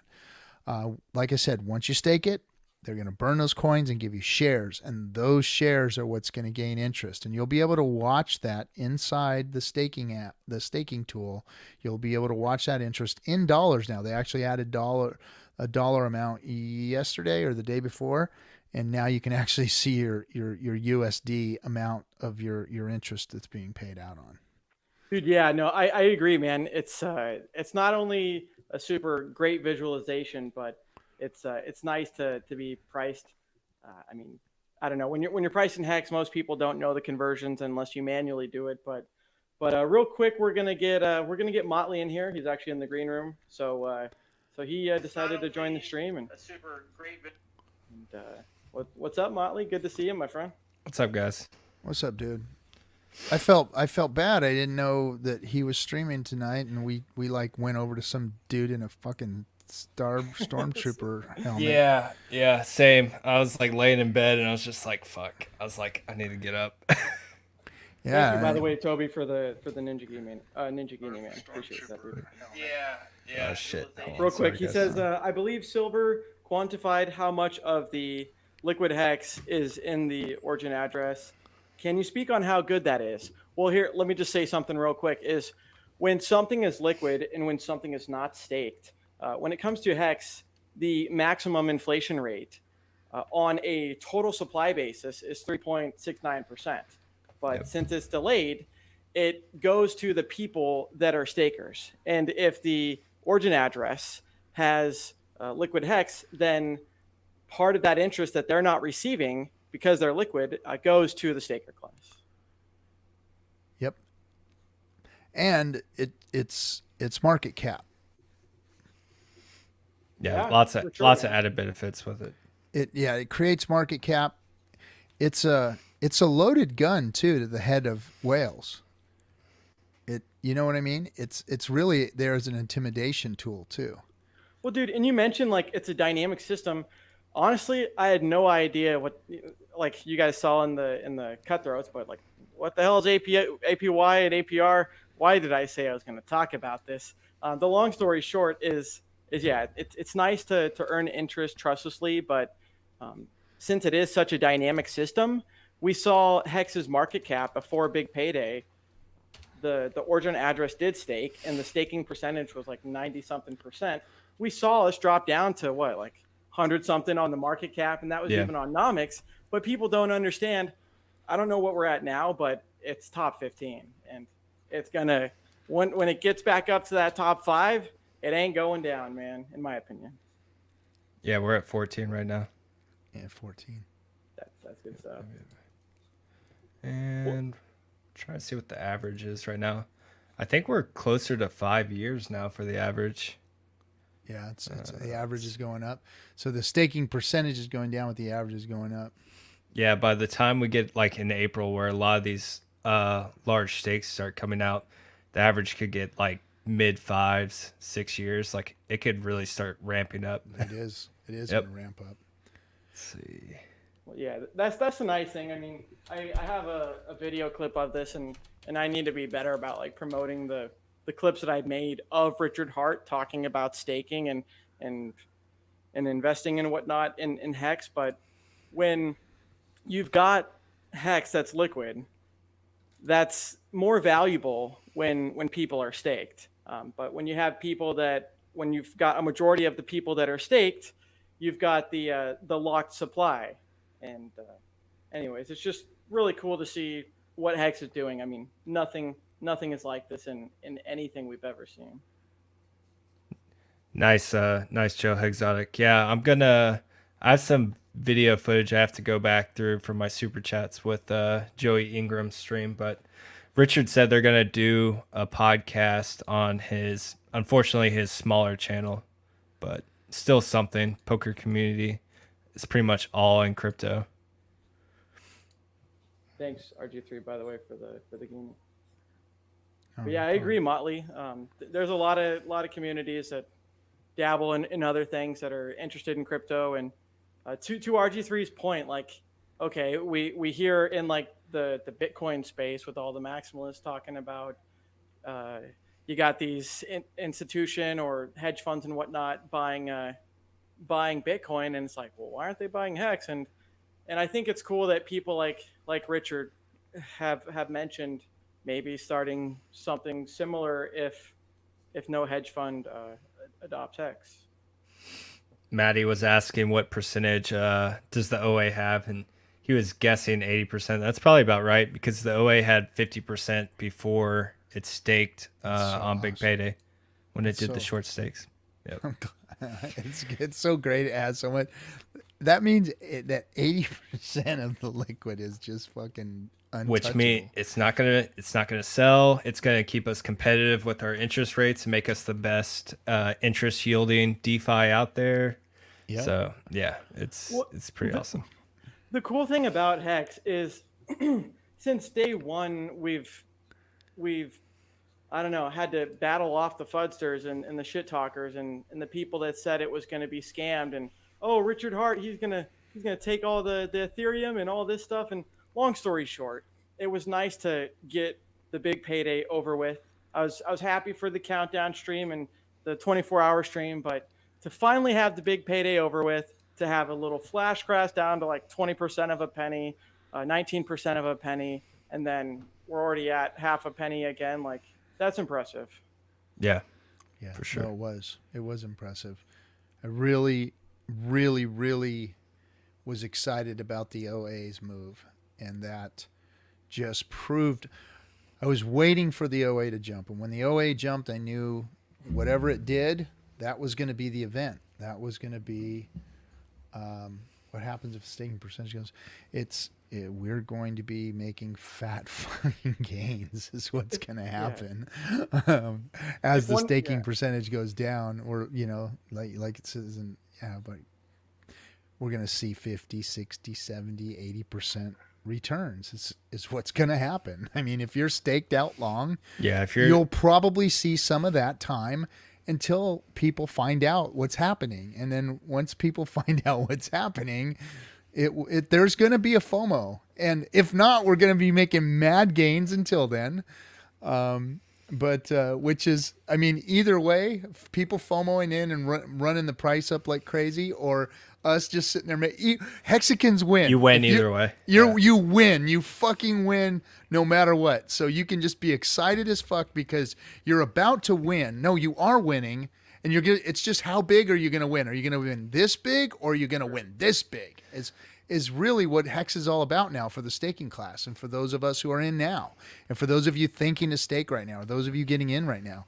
You are the recipient of mad fucking gains, and it's going to either be from people FOMOing in, or you're just going to be making a killing on your stakes. Absolute killing. Look at people like Richard Hart in 2010 or 11, whatever it was, when he would mine full Bitcoin blocks on his own. He said in 2013 that Michael Saylor was shit talking Bitcoin and XYZ narrative, but now it's like, oh, MicroStrategy and this Michael Saylor guy, and it's like, I don't know. It's nice to for me to not be focused on Bitcoin and all the other stuff, and to just stack that interest trustlessly and just see the Hex chart go up and to the right. I remember Matty Allen's stream that he just did with Crypto Coffee. He brought up, I thought it was kind of an interesting point where he was asking Coffee if he thought, promoting Hex and getting it mainstream, if that was actually the optimal game theory, like for Hexicans, right? So like right now we're in this accumulation phase where we're not a mass adopted yet. We still have relatively low T-share price. You still have the ability to accumulate Hex. He was asking Coffee, he's like, do you think it's the right move to go ahead and promote it? And I think it was kind of like what RG3 was saying, like either way you win. Even if we don't continue to accumulate like this, like which we eventually won't, like the adoption will come. It's just a matter of when. But when it does come, you're going to be very happy with what you have because you're going to see prices that you probably didn't think were even possible. I would love to see a year of accumulation. I would love to. I don't think that we're going to get to, but give me a year. Give me all of 2021 to accumulate. Yeah. I'll take 40-50% for a year. Yeah. Oh, fuck yeah. Yeah. Give it to me, baby. Give it to me for a year. Keep the price right where it's at. You can dip it up and down from 3 to 1 penny, 3.3 to a penny, and and you traders can have fun with it and do all you want. And I'll just sit back and take mad fucking gains for a year. And then once money that really is smart realizes that it's time to, hey, this thing's fucking, it's going to move, and people are going to make big moves. There's going to be big moves. And Litecoin and I had a conversation about this, and we were talking about it because like at the end of the day, we could have our accumulation phase now out to a couple months to a year, whatever. But when the big money comes in and moves in, like it really doesn't matter to a degree because they can come in with so much more money than any of us can fathom. It doesn't even really matter how early we were in unless we made some serious moves early on in Hex because they just have more money than us. They can come in and buy Hex at a penny with millions of dollars if they want to. But then they drive the price up to a buck. Yeah, and then we're like, that's fine. And then that's fine. We'll take it. And 50 cents is okay. Yeah, 50 cents will do. Yeah. We'll all be very happy Hexicans regardless. That's like you were saying. We win either way. We win either way. Yeah, and either we accumulate and we get bigger bags, and then the FOMO comes in, or the FOMO comes in the next couple months, and our bags are pumped all the freaking hell. Yep. So either way, Richard did a beautiful fucking job. Yep. Good job, Hats Richard. Off. Beautiful fucking design. Good job. Beautiful design. It's solid and it's running as planned. And I don't know if everybody remembers Richard saying this on streams and saying this. He's trying to make new whales. Yeah. He wants to create new whales. And those of you here who are sitting in the chat rooms and sitting in Hex and Telegram, you're the new whales. That's you. Yeah. If you did the right thing, if you staked long and you staked, you did that past the average staking lengths, then you're the ones accumulating the wealth right now. You're the ones that are accumulating the Hex. And once the value of Hex is realized by bigger than us wallets, then you're going to be very, very happy. Very happy. That's when it's going to pump. And it will pump. It doesn't take much to move it. The math has been done for me a freaking 100 times, man. And I've seen, just what a couple of $1 million would do to the price of Hex. Yeah. It just pumps it. And there's hundreds of millions of dollars out there looking for a place to park and grow. And in crypto, this is the only game that you can park and grow. It's the only game. Well, and even when you look at Bitcoin, Richard's mentioned it multiple times, but yeah, the more like market cap and like mass of money you have in a project, the more money you're going to need to pump it up. And with Hex, to your point, it doesn't take much. I think it's like 43 million, and it'd go to $1. Like, one thing I wanted to mention real quick is, you mentioned like you don't think it's going to go this way, but if it does, and you're happy that like you'd like a year of accumulation. Like, I know a lot of us, myself included, we were thinking like, dude, the share rate, it's going to go from like 10,000 to like 30,000 or like, 50, 20 and whatnot. And it was cool to see the big payday happen, everything go smooth. and then be like, oh, it's only 16,000. Like we can still accumulate cheaper T-shares. Exactly. There's an accumulation phase here. And that was another beautiful thing about what went down after Big Payday. So when I saw what it did, protected us, protected the staker class, and kept it even more viable than it was, stabilized it even more. I mean, for a crypto that was doing that was claiming, or you had a vision of there being 3x or more airdrop, it didn't get as much excitement. I mean, yeah, it pumped. Don't get me wrong, it pumped, but I thought it was going to pump a lot more. Sure. But what happened? It was just a trader trap. That's all it was. It was a trader trap. It pumped, and then OA did what it did, and then it was like, oh, and then the correction was like textbook. You couldn't have wrote it better. The correction right at support, and then stayed there and shook out a few more fucking traders that were still sitting there hanging on for dear life because they got fucking wrecked, and then they finally got out. And that was just a beautiful. I mean, you can look at that chart, look at that pump, look at that dump, and it's all the people that tried to front run it and tried to jump in and grab a hold of something that wasn't theirs. It wasn't theirs. It didn't belong to them. Yeah, they were gonna come in. They thought they were coming in for a quick 3x and then leaving. Yeah, they thought they were coming and leaving, and what happened? They got bitch slapped. They got fucking slapped by Hex with a toilet. And we paper all got roll. to sit back. We all got to sit back and laugh at them some bitches. They were so confused on like Big Payday. Like everyone was cheering and having a great time on the stream, and like everyone was just like, I don't get it. Like, like what are they happy about? And because we're all staked out. We're all staked out to Quattro Cinco stakes to 10 years, 5 years. It doesn't matter to us. Nope.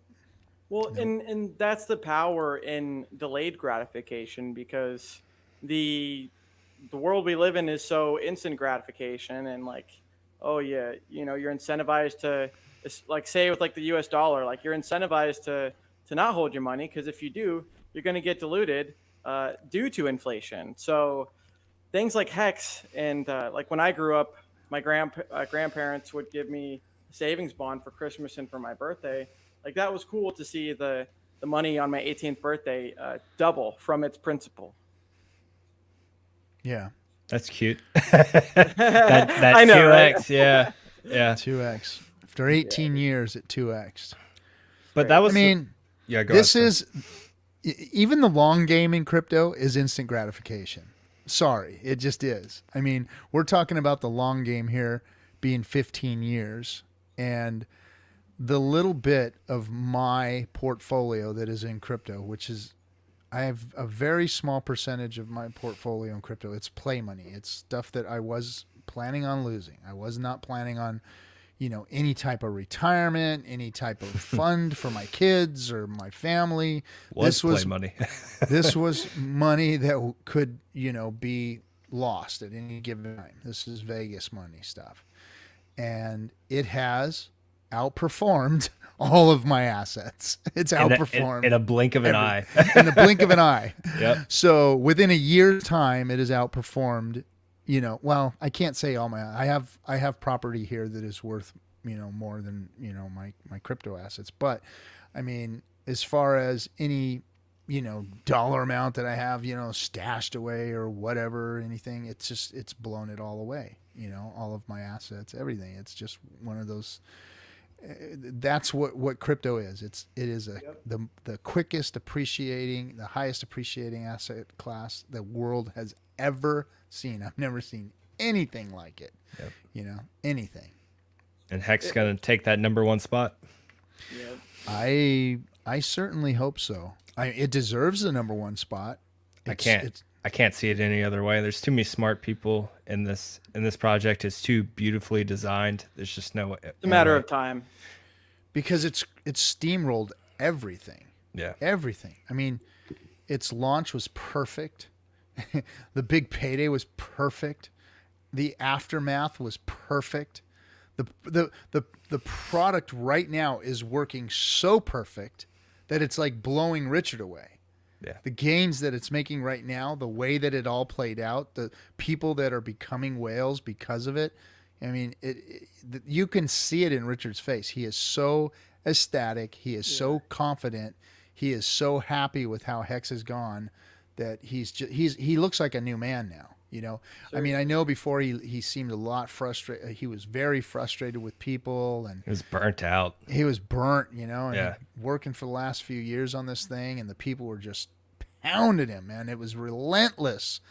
And I mean, my guess is that the people who really understood what was coming were just trying to get everybody they could to pile onto him, because these dumbasses like Peter McCormick and all those guys, they didn't know. They don't know crypto. They don't know Hex. They don't Even know. like you said, his launch day with freaking, what was it, Tone Vase and his fucking lawyers his and fucking shit. lawyers. Yeah, Man. and Richard just still bitch slapping him back and forth nonstop, like barely awake. Probably been up for 2+ days, I'm sure. And That's what he said. Yeah, yeah. yeah, he's So like, crazy, he dude. knows more about law than the freaking lawyers do. Shit And- was embarrassing for them. It was embarrassing, and they should be ashamed of themselves. It's like, Yeah, it's fucked up. it's not gonna play well. I mean, it's No. gonna be like, Tone, look, dude. History books. So when Hex is sitting at number one, and you know, and Tone's got to fucking face the music on that, it's like, dude, the day this thing launched, you fucking were sicking lawyers on him instead of congratulating him and saying, hey, tell me about this thing. No, you sicked lawyers on him and called him a scammer and laughed in his face. You are a fucking pile. You should go out into your front yard and just fucking pull out a sword and slice your fucking guts open in front Jesus. of everybody, just to honor yourself and your fucking name, and keep your family from fucking disgrace. That's what you should do, Tone. I love especially the one lawyer that was a huge fucking douche. He like tried to start it off too, like, hey, Richard, you know, I just like to maybe, I don't know if I can interject, like I can provide counsel for you in the future. He's like, nah, I'm good, bro. Like, I don't need you. Like, what the fuck? Like he wanted to like represent Richard. He's like, yeah, you know, I can give you legal advice in the future. He's like, nah, man. Yeah, fuck yourself. Like, I know more about the freaking Howey's test than you do, so no. Well, Thanks, that's the cool. Yeah, I mean, that's the cool thing about what Richard did with Hex is we all knew about like or a lot of the OGs know about the meme that like, oh yeah, another 4 weeks. Like Richard delayed the launch process of Hex to be secure for 5,555 days. Like that's a fucking commitment. And when you have $7.5 million, nearly $1 billion Hex staking for that long, and $1 million here, and all this stuff, and some of it's taking away the big payday bonus, like that's a long time that supply is not going to hit the market. Like people don't realize the dynamics of that. Yeah. Yeah, I think the only worry I ever had, because I mean I pretty much have DCA'd all throughout this year, and then pretty much went all in with what I had, or at least my crypto, during the launch of Hex. And I think my only concern really on Hex not succeeding was the fact that everything, it was locked codes. So like at any time, like if something did go wrong, then that could be it. It could have been a wash for the project. So even like on the big payday, it was always kind of in the back of my mind, like, is everything going to be distributed properly? Is everything going to work and function properly? And everything is working immaculate. At this point, there's nothing new that gets introduced into the system. Everything is going to work from day one all the way out to your Quattro Cinco and then your restakes, everything. So that was really the only concern I ever really had from the get-go of this project. And it's worked flawlessly. Just like Richard says, 100% uptime, and it'll have that for the next 15 years and onward. Yeah. No, it's a beautiful thing having something that actually works in crypto. Well, that's the thing. Not one Finished hiccup. Not one- project. That automatically makes it in like the top 5% of coins, if that. Like, Yeah. I mean, it's solid, and you not a scratch on it, not a scratch. Nothing. A whole year of like everybody scrutinized it. Everybody had a chance to look at it, fuck with it, do something to it. Rug pull on it, whatever you want to try and do. Nobody could do it. Nothing. Just nothing, free advertisement. and nothing happened. Yeah, I mean, just free advertisement. even for us. idiots like was it? Who was it? Was it Antonopoulos that said that somebody was offering him money to Yeah, show yeah. Hex? And Andre. Yeah. what a $1,000, what a $10,000. fucking goof, man! What a Yeah. goof! Like, I don't know if someone's just fucking with them, if someone actually did. It doesn't matter. It's just like, bro, like, It's like a virtue signal. Like, Richard said, "I cares? read his book. It was the most worthless fucking waste of fucking time. I learned absolutely nothing about it. I was dumber for reading it." I think Cabana Crypto like sent a tweet right out afterwards. He's like, yeah, I just removed that from my like Amazon checkout cart. Thanks, Richard. Oh my gosh, man! Yeah. Well, another thing about the certificate of deposit and what Hex is kind of designed after is the traditional CD, like RG3 mentioned. When you've got a traditional CD and say you want to end it early, well, the gain goes to the bank, not like none of that gain goes to another individual like it does in Hex. Yeah, And it's the perfect use case for crypto. It's the that right there is the fits. perfect use case Market fit. for crypto. Is you have now taken a function away from the banks and the bankers and the banked interests that make money off of the people out there using bank products, and you've given it to the people, to the staking class, to the holders of the coin, to the people that believe in the project. So the product. So you've taken that element out of the centralization and distribute it to everybody who's involved. You're the banker. And that's the first use case I've ever saw that is worth a damn in crypto, because everything else is fucking worthless. This whole throughput and all the fucking, replace currency and buy coffee with it and all that kind of crap. It's not here yet. It's not there. It's not happening. It's not.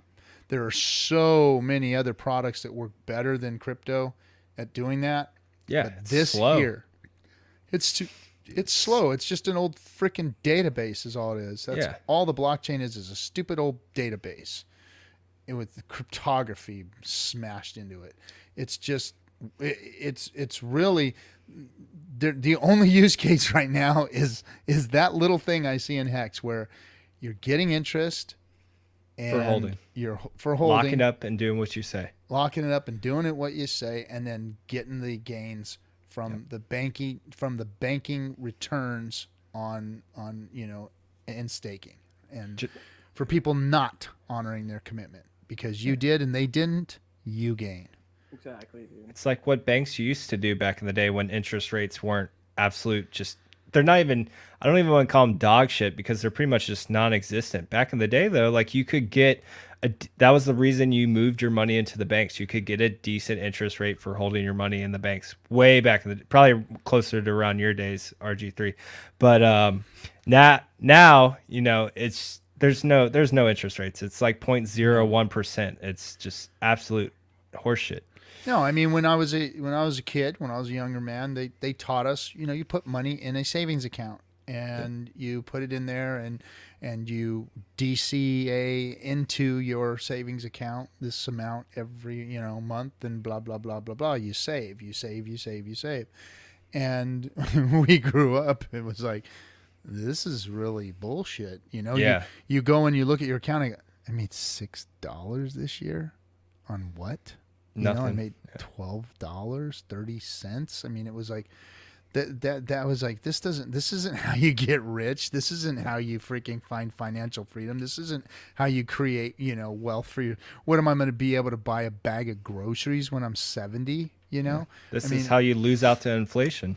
And then you lose out to inflation on top of how ridiculous the interest rates are, So with Hex, you really get to combat that. And That's And then some.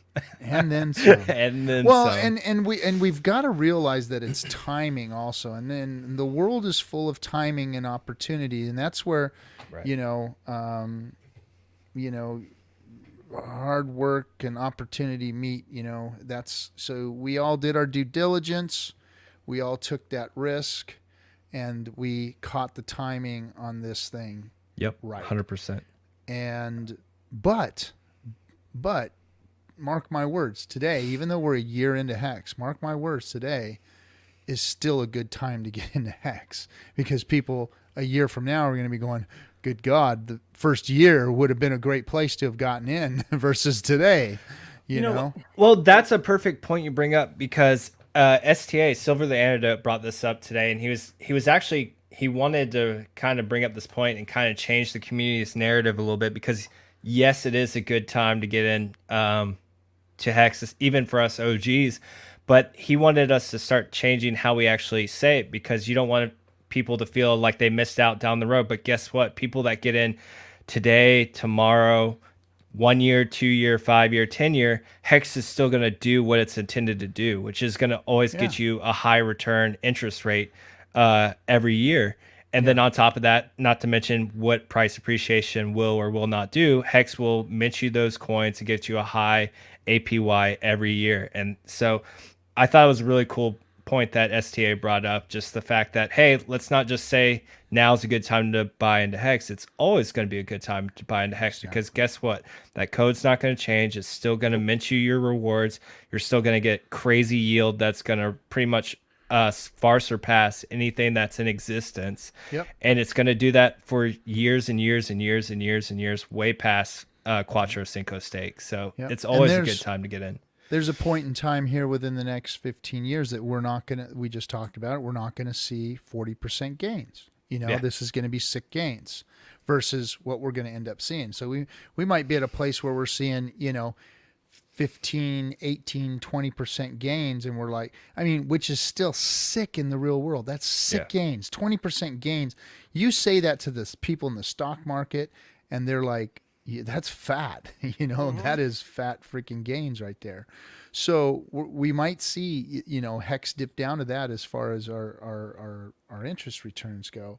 But that in and of itself, putting your capital into that is, that's the right thing to do, and you're still going to be in a good spot. What comes with that reduced interest rate is adoption. And guess what comes with adoption, especially in Hex? It's price appreciation. And guess what? All those investors that are getting 20, 25% APY on a crazy appreciating asset, they're going to continue to come in and come in and come in. And just like Richard said, like, you really don't understand what kind of prices you can see. Well, not to mention like share rate. Like I kind of had like the epiphany as we were talking, but I feel like when you're, telling someone about Hex, they're like, well, like this is even for me, where people that I know, they're like, well, yeah, you got in so early. Like if I get in, I might not get the same gains that you got. But those people, like, we need to be better educating the people and the masses about the share rate, because that's what it's doing. Is it's designed to mimic compounding interest by having a forever upward and more expensive share rate. Like the amount of Hex that it costs for a T share or a Terra share or a trillion shares only goes up. So when you have, say a year from now, the actual T share rate might be, I don't know, 30,000 or whatever it is. And if you got in now and you locked in your share rate now, you got more T shares, which is akin and similar to Bitcoin mining hardware. Richard said T-shares, they're really that's the deflationary aspect of Hex, is T-shares.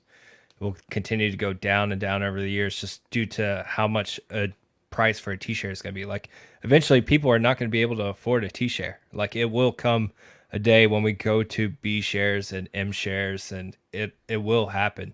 And then all the OGs will be sitting there with their 1, 2, 10, 20, 50, 100 T-shares. Like, that's going to be unheard of. And you're going to have a very large slice of that pie down the road. Yep. And it's going to be making you some crazy, crazy gains. Yeah. Richard did his research too on on supply. Like Bitcoin has theoretically, it's got 21 million that it'll ever have, and Inflation Hex, bug.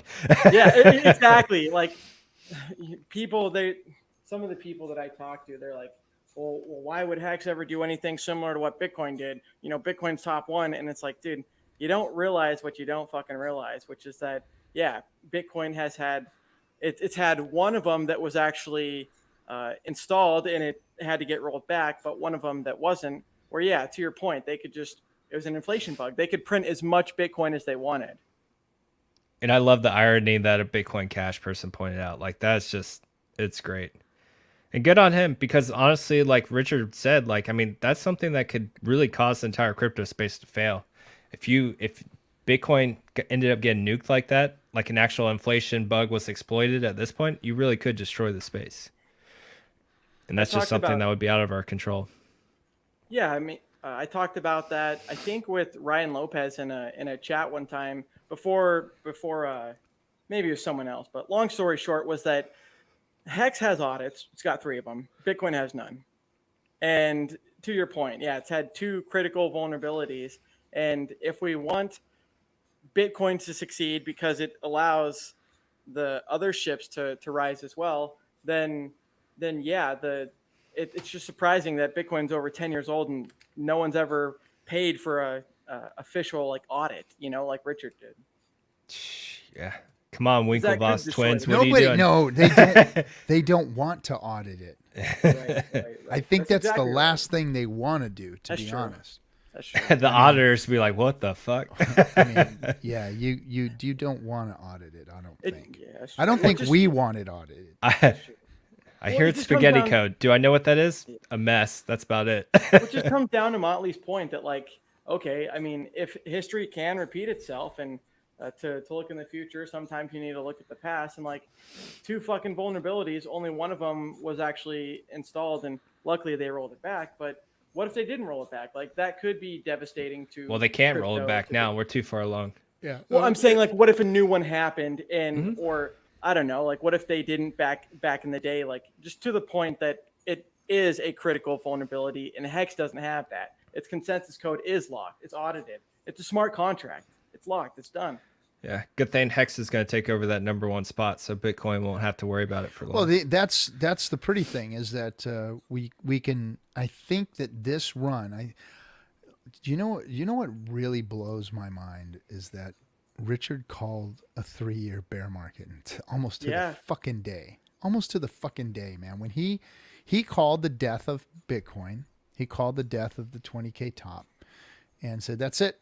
Pack it up, guys. It's going to be a 3-year bear market." That's exactly his words. I remember this stream. He said 3 years, and I was like, I was deflated. I was like fucking gut punched at that point. Yeah. And he said, "Pack it up. See you in 3 years, guys."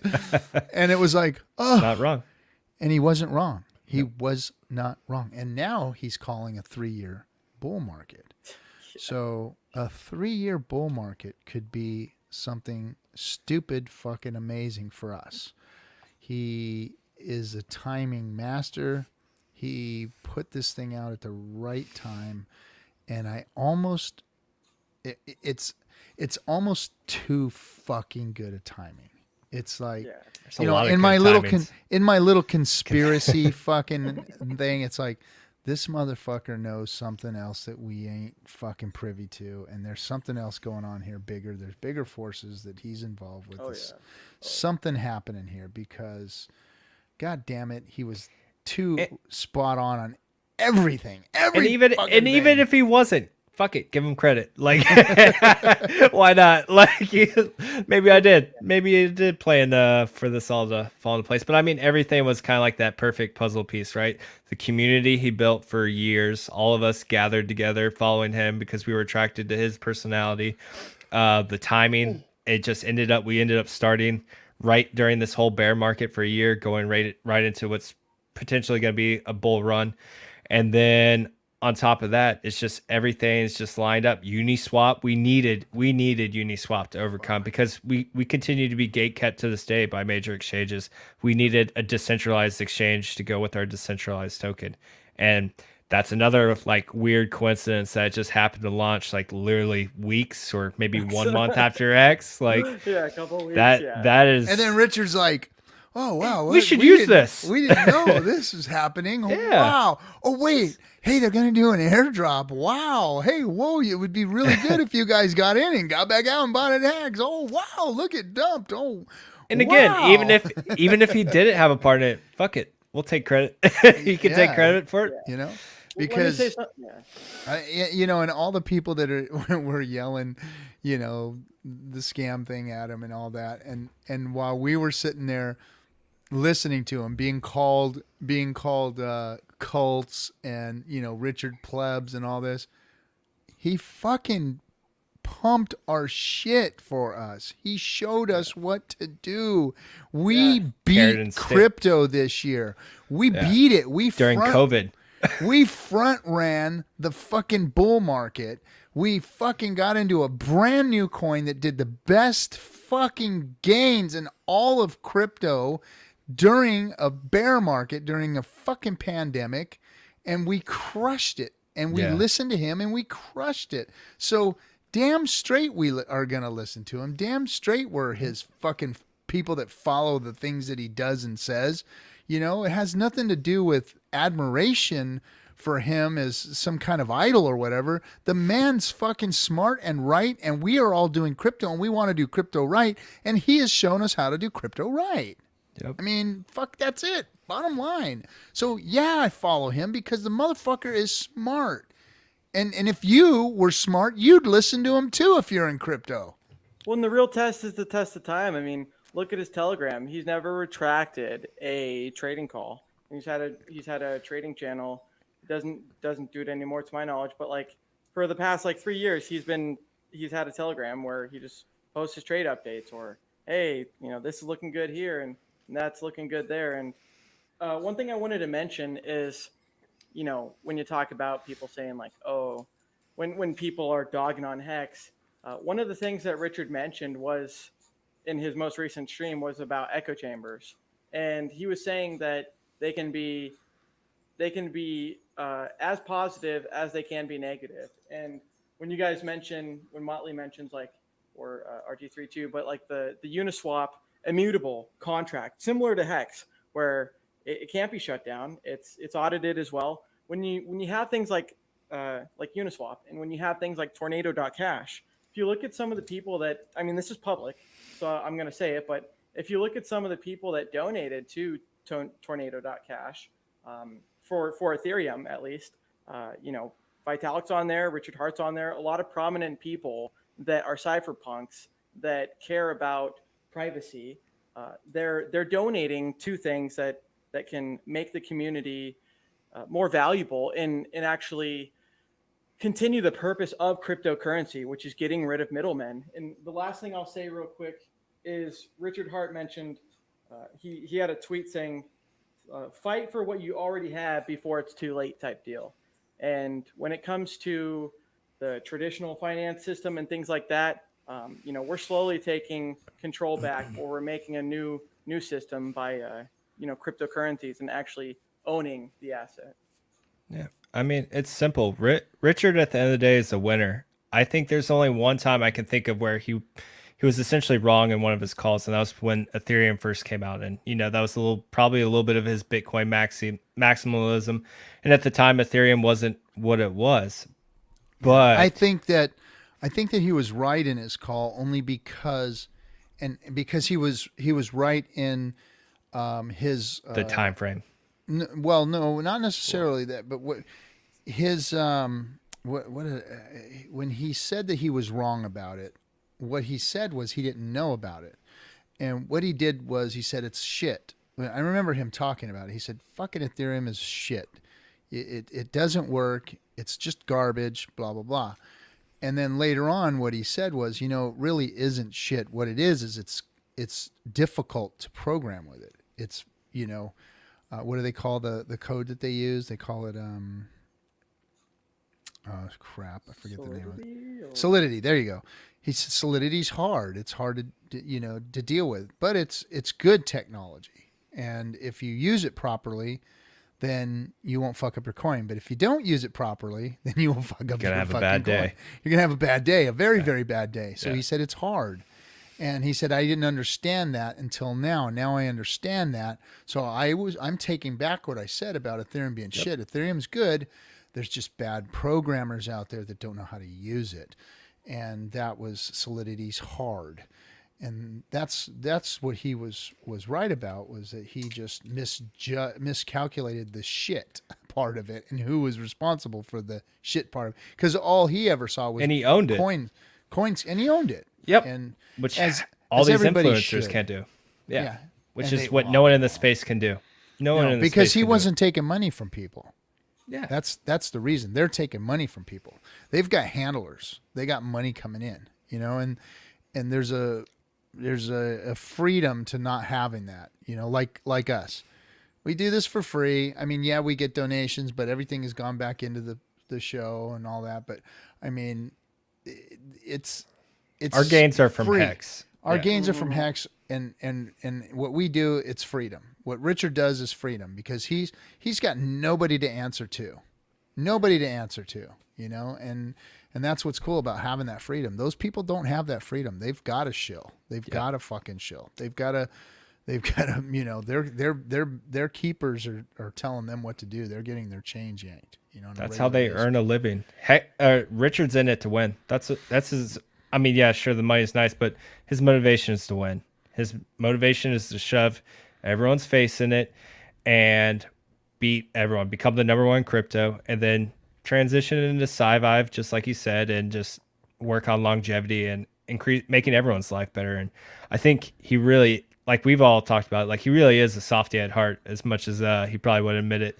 But he loves it when he gets all these testimonials of how Hex has changed their lives. Like you have Joe Exotic, you have David Federer, you have Crypty Girl now. Just everyone has some sort of Hex story where it's taken a load off our shoulders, because no one, we've all been successful. Like most of us have good paying jobs, have investments stowed away, but there was very few of us in this community that were super wealthy. There's probably a handful of us, but no one was so wealthy where they could, take the foot off the gas kind of thing. And I think it's alleviated a lot of that stress from people this year, just that got into Hex and got to see a lot of this amazing price appreciation and what Hex could do. It's really taken a lot of stress out of people's lives, which is cool. And that's like stuff like Maddie Allen's channel and Joe Exotic's channel they just started kind of touches on. It's not only just it's kind of weird. It's one of those things that just kind of came up. Turns out it's not all about price appreciation. It's actually improving people's mental health. That's not something I would have ever called from a cryptocurrency, ever. Me neither, man. Ever.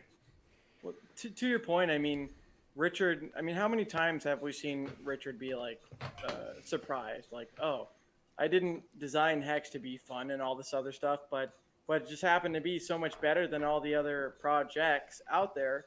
And I mean, there's not many products in the cryptocurrency realm. And when you've got someone like Richard that's been in for such a long time, he's got a proven track record. If you want to see if someone's legit, just make sure you watch more than one stream and verify their information. I mean, Richard's information can be verified. And he also explains that cryptocurrencies are the highest appreciating asset to mankind. I mean, Bitcoin went 2.2 million X, whatever it was, from less than a penny. Like nothing else exists. Nothing else compares to that. Nothing.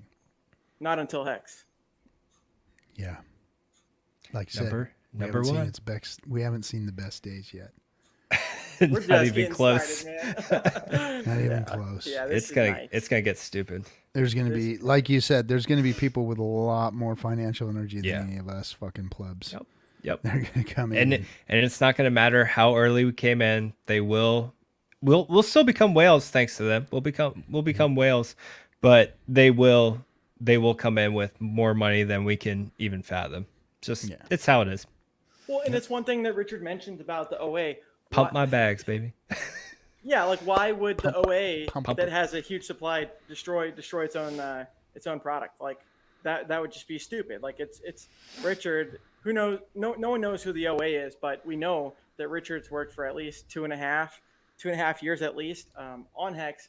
Why would a OA in one day after the big payday? Why would they destroy its project or its product? Like Hex has done everything the opposite of what the haters have said, and we are on the right side of history, as RG3 mentions. We are on the right side of history. That is true. Hey, how come you don't have? Oh, you have to.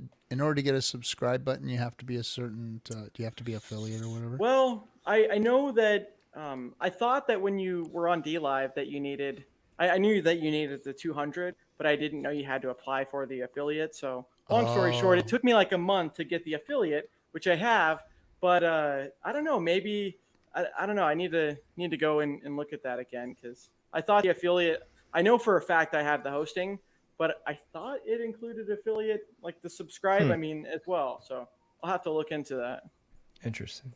But I'm definitely going to be making upgrades, just like you, RG3. I mean, it's like you said. I mean, yeah.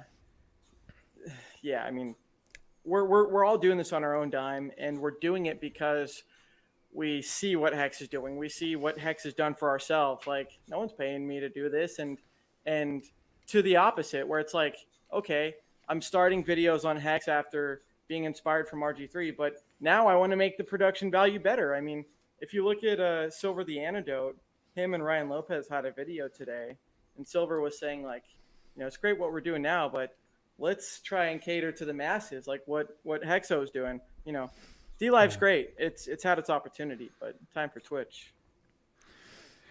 I don't know what platform is going to be our saving grace, but everywhere I turn, all I see is gatekeeping and things not being easy for us. We're used to it.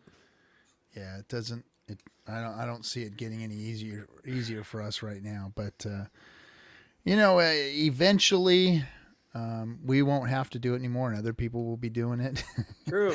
Yeah. Is that what you're banking on? Someone to take up the mantle so you can retire? I'm gonna be honest. I'm fucking crypto tired, man. Yeah, I'm tired of fucking Feel it, streaming, man. It's hard to find content. I mean, we do 3-hour streams. I do like 5 hours tonight, and it's hard to find content to talk about. We're just going over and over the same old things. And I know that, I mean, we got 40 people in here, so that a lot of them are probably Hexicans, but we might have a couple people that are stopping by that are trying to learn about Hex. Beltran was new. I think that having us on all the time, speaking about Hex, getting people interested in it and understanding, what it's about, then we can't be doing wrong. So I continue to do it, even though I'm tired. I am tired as fuck, man. I mean, I got a fucking life, man. It's quite the schedule, doing 3 days a week. 3 days a week, that's fucking like 9 hours of streaming. And on top of that, I do another stream, and and then I have fucking 3 kids and Bran, another stream. Right, exactly. At like 3 a.m. But see here's the thing though, and this is what's cool about Hexicans, and I'm not just tooting my own horn or anything, but we support each other. And I look in my chat and I'm like, holy shit, I didn't even see that Bran was, and of course Ross is giving me shit about it, like he gives me shit about everything. But Ross was like, dude, fuck, man, you didn't even give Bran. I'm like, oh shit, I didn't even see you guys were saying Bran was gonna stream. Good job, Ross. Yeah, so here we are. Yeah. Oh my god. Yeah. So D Panic said, oh my god, more streaming. Yeah, man. And it was a good one, right? Because like Discourse was fun, but we didn't go too Hex heavy at all on that one. Like most Ross. Friday nights. Fucking Ross says, "Come on, RG, we know you need friends. With friends like you guys." Yeah, who needs enemies? Well, to your point, I mean, Hexologist mentioned it in his stream today that like his friends in like real life and stuff like that are like in physical form in person, they're not necessarily interested in like the crypto or the video games that he was interested in. It's cool that we've cultivated our own like Hexican community. And to your point, RG3 and Hexologist has mentioned this too, And honestly, I felt the same way too, especially after 2017. But I was done with crypto too, man. Like shit, dude. You get burned a couple of times, too many, and you're ready to give up. But Hex was like the last saving grace for myself as well. It's like, okay, I've been following this Richard Hart guy for a couple of years. Every time he's talked, he's been right on his knowledge, and it's time to follow this guy and just put all the eggs in one basket. It Yeah. turned out well. I just had ETH and Bitcoin just sitting there because I eventually just moved all my shit out of shit coins and just went Bitcoin and Ethereum, and it was sitting there. I wasn't doing anything. I wasn't active in the space anymore. Sold a lot of my mining equipment. Like I was just kind of over. I was like, well, that was fun. Learn some stuff, but I was done with crypto. I wasn't gonna really touch it anymore moving forward. And then when Richard Hart came out with even like back in the day when it was, what was it, the CFD, is it CFD token? Yeah. And even then, like, yeah, I was watching because I was following Richard, but like it didn't get me excited. I was like, okay, that's kind of cool. I mean, I was probably still going to invest in it because it was Richard, and the dude wins at what he does. But when he like made the pivot to Hex, and like it just, everything just clicked. I was like, shit, like this might be it. I was just like, well, here we go. And just literally everything went into Hex. I was just like, it was our one shot. Like RG3 mentioned earlier, it's when you get that opportunity, you have to be ready to pull that trigger. And like back in Bitcoin, I was not ready. I probably wasn't financially, because I think I was still in college at the time, so I wasn't financially ready. I just wasn't ready for the space. And so like when I saw Hex, I was like, this is my new opportunity for Bitcoin, and this will be the new number one crypto. So I was just like all in. Yeah. Yeah. Well, opportunity meets preparation. That's Yep. when things happen. And we met the opportunity and we were prepared. And I mean, I was ready for something like this to happen in crypto. And at first, it was like, you know, I on the merit of Richard Hart, I was going to get involved a little bit. But then as soon as I really started looking at it, I was like, oh shit, this one's going to go. This is the thing. And it's taken a lot longer than, I expected crypto to see this a lot sooner, to be honest. I mean, we've grown leaps and bounds, and Hex has done great, and I'm surprised at all that. But I honestly thought that it would have been done with more zeal and energy from the crypto space. I didn't expect what happened. It's a toxic place. It's a toxic place. It is, and I wonder what's going to happen. Well, I think we're going to have I mean, if Richard's right, like he's always right, then we're going to see a bull market for the next few years. And That'd be so nuts. they're going to be all happy and freaking jerking each other off all the time and all that stuff. So it's going to be, it's going to be a love fest. It is a bull market, yeah. And they'll just kind of go away from us and not worry about us, and we'll pump, and they'll think that we're riding their coattails, as we pass them up, which is going to be the great part about the whole thing.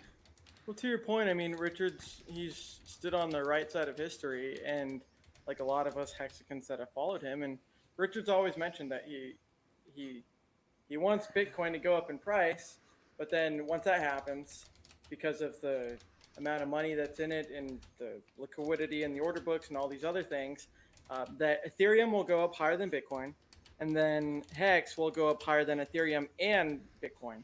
And when you have something that is programmable money, you hear these Bitcoiners that are fucking jerking each other off, like you said, RG3, about stake all day, and oh, we do this and that and this and that, and at the end of the day, their project is not even complete. It's been vulnerable, and with Hex, I feel safe putting $100,000 in Hex, or like, theoretically, you feel safe having large amounts of money that are locked up for long amounts of time, and we've never had anything like this. I mean, the CD you can end early, the bond you can sell, or T-bill you can sell and trade, but with Hex, you're married to that bitch,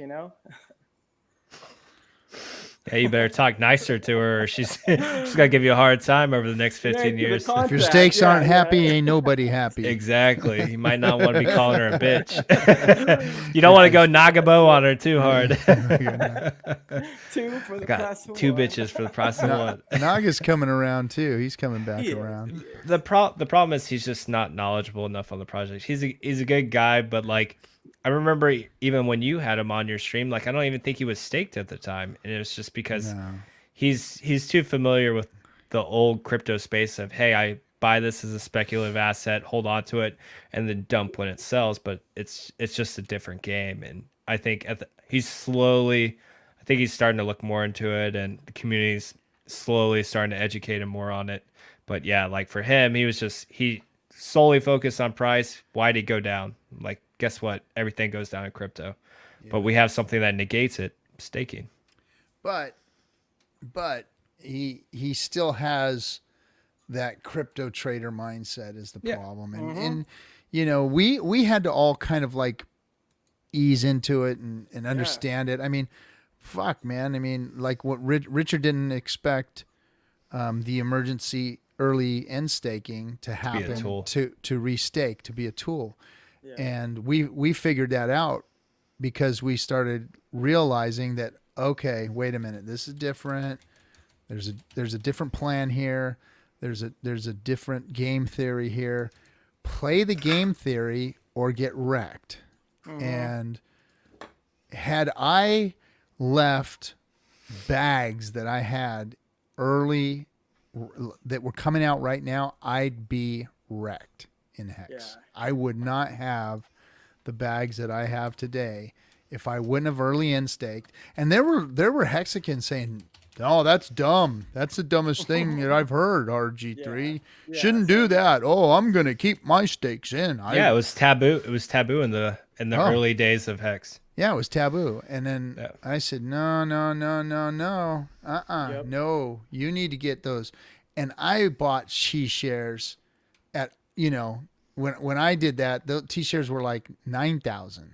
Well, RG3, when you and I 10,000. met, when you and I met in person, and you know, got a burger to eat and whatnot, we were kind of talking about the stakes and the laddering out and stuff like this. But yeah, one of the things that I kind of like really gained after that conversation with you, after eating food, was that like, man, I need to have I already had like a delayed gratification and like average stake of like 6 or 7 years, but long story short, yeah, you got to play the long-term game when it comes to Hex, man, because it really does reward you. And honestly, I didn't expect, I mean, I know Ethereum did 10,000x in 2.5 years, but I didn't expect Hex to do 268 in less than 1 year.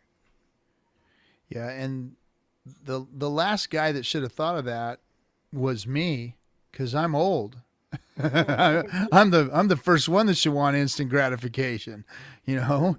And I did. My first staking strategy was, hey, I'm gonna put some here, some out there, some here, and then a bunch of it right here after big payday, because I'm gonna fucking cash a bunch here, you know. Right. But I was equally staked out, but I had some big bags and right after Sure, big payday. man. And Nothing those wrong things with would be that. sitting really, really, really, really fucking ugly right now. Yep. Versus how many shares I got for putting those things out 5, 10, 15 years, you know. And then I built a staking wall, you know. So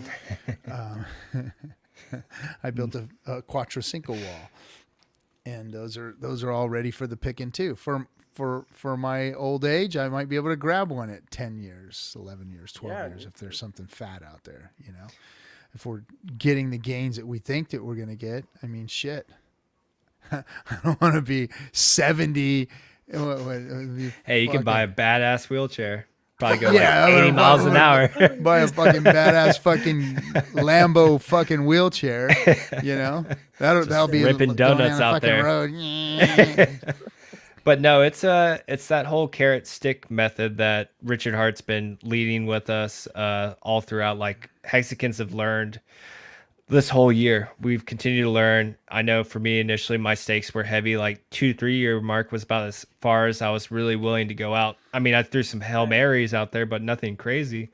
Sure. And then yeah, when it came to us figuring out that emergency in-stake could be a tool, and we understood the value of T-shares when we finally figured out what the fuck a T-share was and how important they were, we're like, oh shit, we all fucked up. Let's go back here and fix this.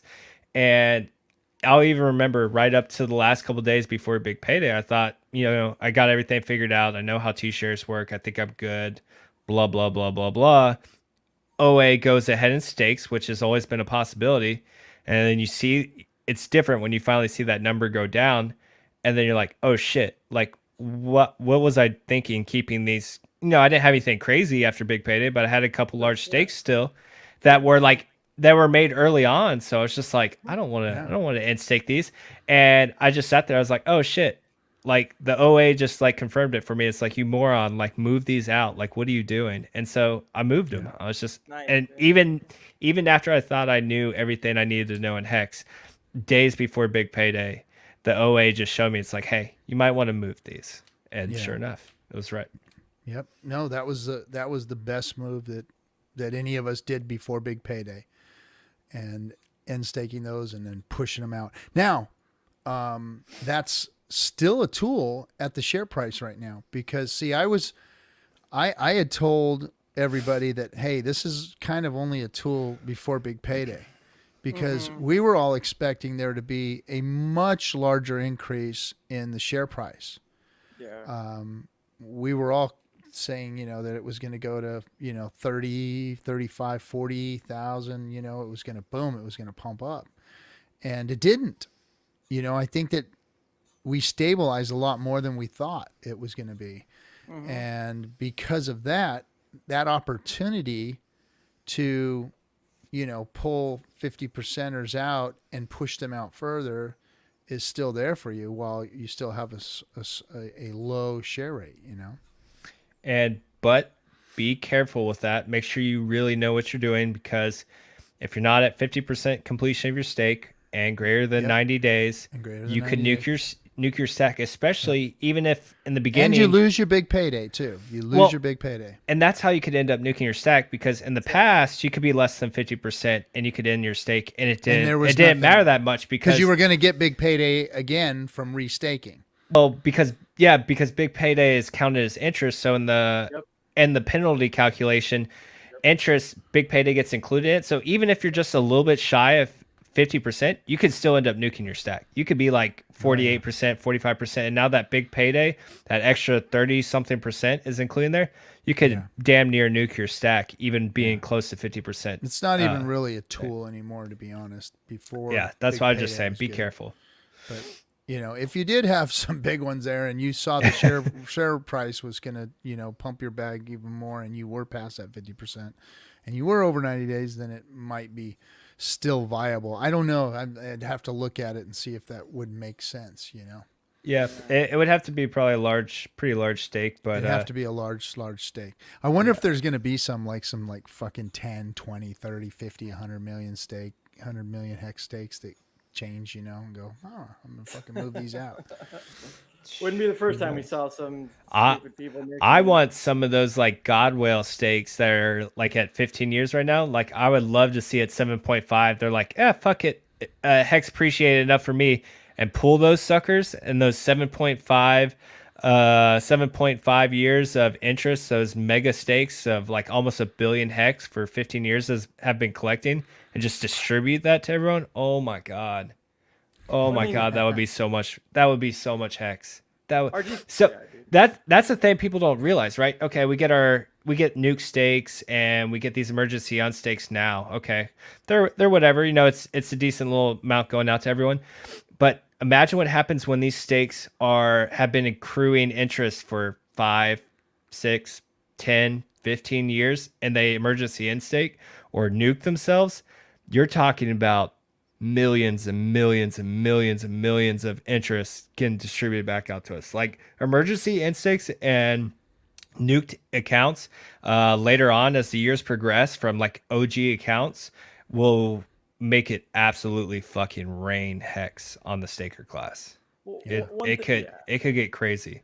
A lot of people don't realize, like they see it now and they're like, oh, okay, that's a decent amount, but no, it can rain But I some don't know serious gains on yeah, us. but I don't know how many of those big stakes like that would actually do that. Well, wait until the market comes up, right? So you're a prime example of this. You have a staking wall of 15-year stakes, and you probably have some large stakes out there, right? So you said at that halfway mark, maybe it's okay for you to pull that out. Guess what? You're just going to forfeit that 7.5 years of interest that your large stake was accruing, and it's going to all go out to us. Yeah. So you're a prime example of it. You're an OG account that could end stake there because they have several Quattro Cinco stakes they can pull from, and you would just distribute years and years of interest to all the staker class. So it could happen. Yeah, it could. Or the market changing could bring it on as well. So there's a lot of different factors that can bring That's it. interesting because that's going to help. That's going to help everybody. It's going to help the Yep. person that unstakes. It's going to help all of the staker class. And that's It's the good. beauty of Hex. It's perfect. Everyone fucking wins. There doesn't have to be a loser at the fucking table at the end of the day. Yeah. Yeah. And then it just pumps the price more too because the FOMO and Yeah, that shit gets me hard. That shit gets me hard. Like, yeah, people just don't realize like there's so much built into it. Yeah, there's a lot. There's a lot. Like what kind of cryptocurrency is designed like this where everyone wins? You get out, okay, you win. Oh, you gave your interest, everyone, cool, they win. Like everyone wins. The Well, only I was people that never- lose is who tries to game it. Whoever, if you try and go against the grain on Hex, that's when you lose. Yep. I was never in the military, but my dad was, and his What dad branch? was as well. I never was, yeah, but my No, dad what my dad was branch? my dad was in the Navy, and then his dad was in the Air Force, but Air Force. No, he was actually a pilot. No Marines in there though. No, but someone asked on I think RG3 stream, or maybe it was someone else's stream before they all merged together, but they were saying like, why, like Richard mentioned, the Hex community, a lot of people are in the military or some sort of branch, and the long story short that I'm getting to is when it comes to the 15-year stakes that you mentioned, dollar cost has mentioned this multiple times. Not many people are going to last that whole 15 years. Like, how many of us are going to actually have our private keys for 15 years? And I'll have my keys. Well, I have my stakes. Is all my stakes is difference. I will have my fucking keys over my dead body. True, man. Yeah, I will have my keys. Well, But to no, your I point, get who's what you Bubba? mean. What did Bubba Smollett say? Hold on a second. No, I actually have been thinking about crypto for a year now, and really, don't you understand it starting my Coinbase account tomorrow? No, I actually have been thinking about crypto for a year now, and really don't understand it starting my coin. Okay, so Do you if have you're any starting. questions? So, Bubba, if you're starting your Coinbase account, so it's going to take you a little bit of time to get it all set up and get your account verified and get your cash turned into crypto.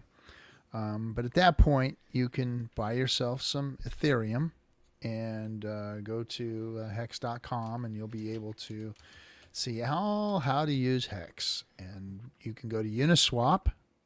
And Uniswap is the decentralized exchange where you can get the ETH that you've created. So on top of your Coinbase account and your that will be where you onboard your fiat currency and turn it into crypto. You're going to need a wallet in order to keep your crypto, and it's called MetaMask. So you're going to go to MetaMask. You're going to download that wallet. And the one thing that you're going to do that's more important than anything, if you're not at this level yet or you don't understand, and stop me if I'm telling you something you don't need to know, you need to save your keys. You need to save your what they call seed words. So you open those seed words up in your when you open up that MetaMask account and you write those things down. You can also get a device that keeps those things for you, which is called a Trezor or a Ledger. You can buy them for like $60. Do not buy them used. Do not buy them used. Buy them from the fucking site. Buy them from the manufacturer. Never get one from anybody else. No eBay. No, go straight to the site and buy one. And you can put them on that, or you just write them down and stick them in an extremely safe spot, meaning a safe, a fire safe that you can put away and never touch them. maybe even etch them on stainless steel, which is what I did. I etched my seed words on a piece of stainless steel and put them away in a safe. So you need to secure those seed words, because that's really all you own, is that number that tells you about another number. So you have a number, which is seed words or a phrase that tells you how much of the other number that you have. That's all it is on the blockchain, is he who owns the seed words owns the number on the other end of those seed words. So you get that MetaMask, and now you can actually put hex on it. So there's a lot of little things in here that people don't learn or understand. We say get a MetaMask. Well, on top of getting a MetaMask, you got to put hex on that MetaMask. You got to teach that MetaMask that hex is one of the coins that you're going to put in it. So you got to go in there and add a token. You type in hex, you add that hex token, and now your wallet recognizes hex when it gets sent to that Ethereum address. So Ethereum address is going to be, so any ERC20 I'm going to simplify this. I'm going to post you Crypto Coffee's video that he just made on how to buy Hex. There you go. So then hold on, I got so you. once you get that MetaMask done, now you can buy Hex. Then you go to hex.com, and then you can stake your Hex forever, however long you want to. And that's basically it. It's a lot, and we don't realize it because we've been in it for so long, and it's. But yeah, just setting up your Coinbase account is a fucking pain in the ass. Oh, we're gonna send you 21 cents, and you gotta verify it, and then you gotta send us pictures of your asshole, and you've gotta tell us this and that about you, and your address, your phone number, your social security card, pictures of you with your your goddamn ID cards and all that shit. We need all that stuff, and then maybe we're going to give you some fiat and let you turn it into crypto. And then once that's done, finally, when the miracle happens and you finally get some money into crypto, then you got to figure out how to move it. And you got to figure out how to keep a wallet, and you got to figure out how to keep keys without screwing it up and losing them, because a lot of that happens. And that's why Staker is going to be an absolute game changer when they can actually get it to where you can. When I don't even know when we're going to be able to buy fiat to Hex directly. Like, that's going to be absolutely amazing. But even just being able to stake straight from Staker will take out some of those steps, so that will help. But yeah, when Staker becomes fully functional with everything they want to implement, like, that's going to be revolutionary in the freaking space when it comes to the crypto world. Like, there's never been a thing in existence where you can go straight from fiat to the crypto you want, and then to the crypto that has an amazing staking feature, and be able to stake it from the app. And that's just going to be a godsend when it comes to onboarding. It's going to be next level. Yeah. No other crypto has seen anything like an onboarding tool like this once it's complete, or at least to those requirements. Well, even for OGs, like, I was making a stream, like, I don't know, a week and a half, 2 weeks ago. And somehow in my rant, I mentioned that if you were to end a stake early, that the 50% and all these things. And long story short, I was going to forward them after like a couple minutes fumbling. I was like, oh, here's the layman's guide. And then I realized, wait, just go to staker.app, man. Like, plug in your Ethereum address, and then it'll tell you what the projected amount is that you would receive if you ended it that day. Staker.app is good. It's good for simplification. It's very good, and it's going to get better. 2 OG Hexicans building that platform, and smart, so fucking smart. Yep, smart dudes. And I'm glad all right, to have fellas, them in our community. I'm gonna have to call it a night, man. I was just gonna end it. Yeah. Me too. It's almost 4. Before we do go, jeez, I'm thinking it's bad. It's 1 o'clock over here. Yeah, I know, sorry. yes. Y'all doing this stuff on the West Coast kills me on the East. I know, dude. I can only imagine 3 hours. But let me just say one last thing. So, where can people find you, RG3? I know you had Discourse Syndicate, but where can people find you? That's it, man. Discourse Syndicate, or on my twits, RG3_pirate. Motley, there's the Motley Investor on Twitter. Yeah, Twitter, YouTube. I'm gonna get work on some videos this weekend because I've been slacking there, and but yeah, Motley Investor on everything. Cool. Yep. And then He's a cutthroat, baby. Both of these That's right. guys are cutthroats hanging out on Most Discord. cutthroat. Yeah, and the last thing I'll say is, yeah, I'll be doing a stream actually tomorrow at 12 o'clock with 12 p.m. Pacific Standard Time with someone in the community I've seen a lot but haven't chit chatted with the You whole said bunch. Nardo, right? Yeah, Nardo won for the He's win, cool. I think. But I like him. Cool. I talked with him on the phone for a couple hours and he was cool. So, anyways, we'll catch up later, guys. Thank you for joining the stream, and Yep, I'll see you anytime. next time, guys. Thanks everyone. Later. Later. Bye, guys.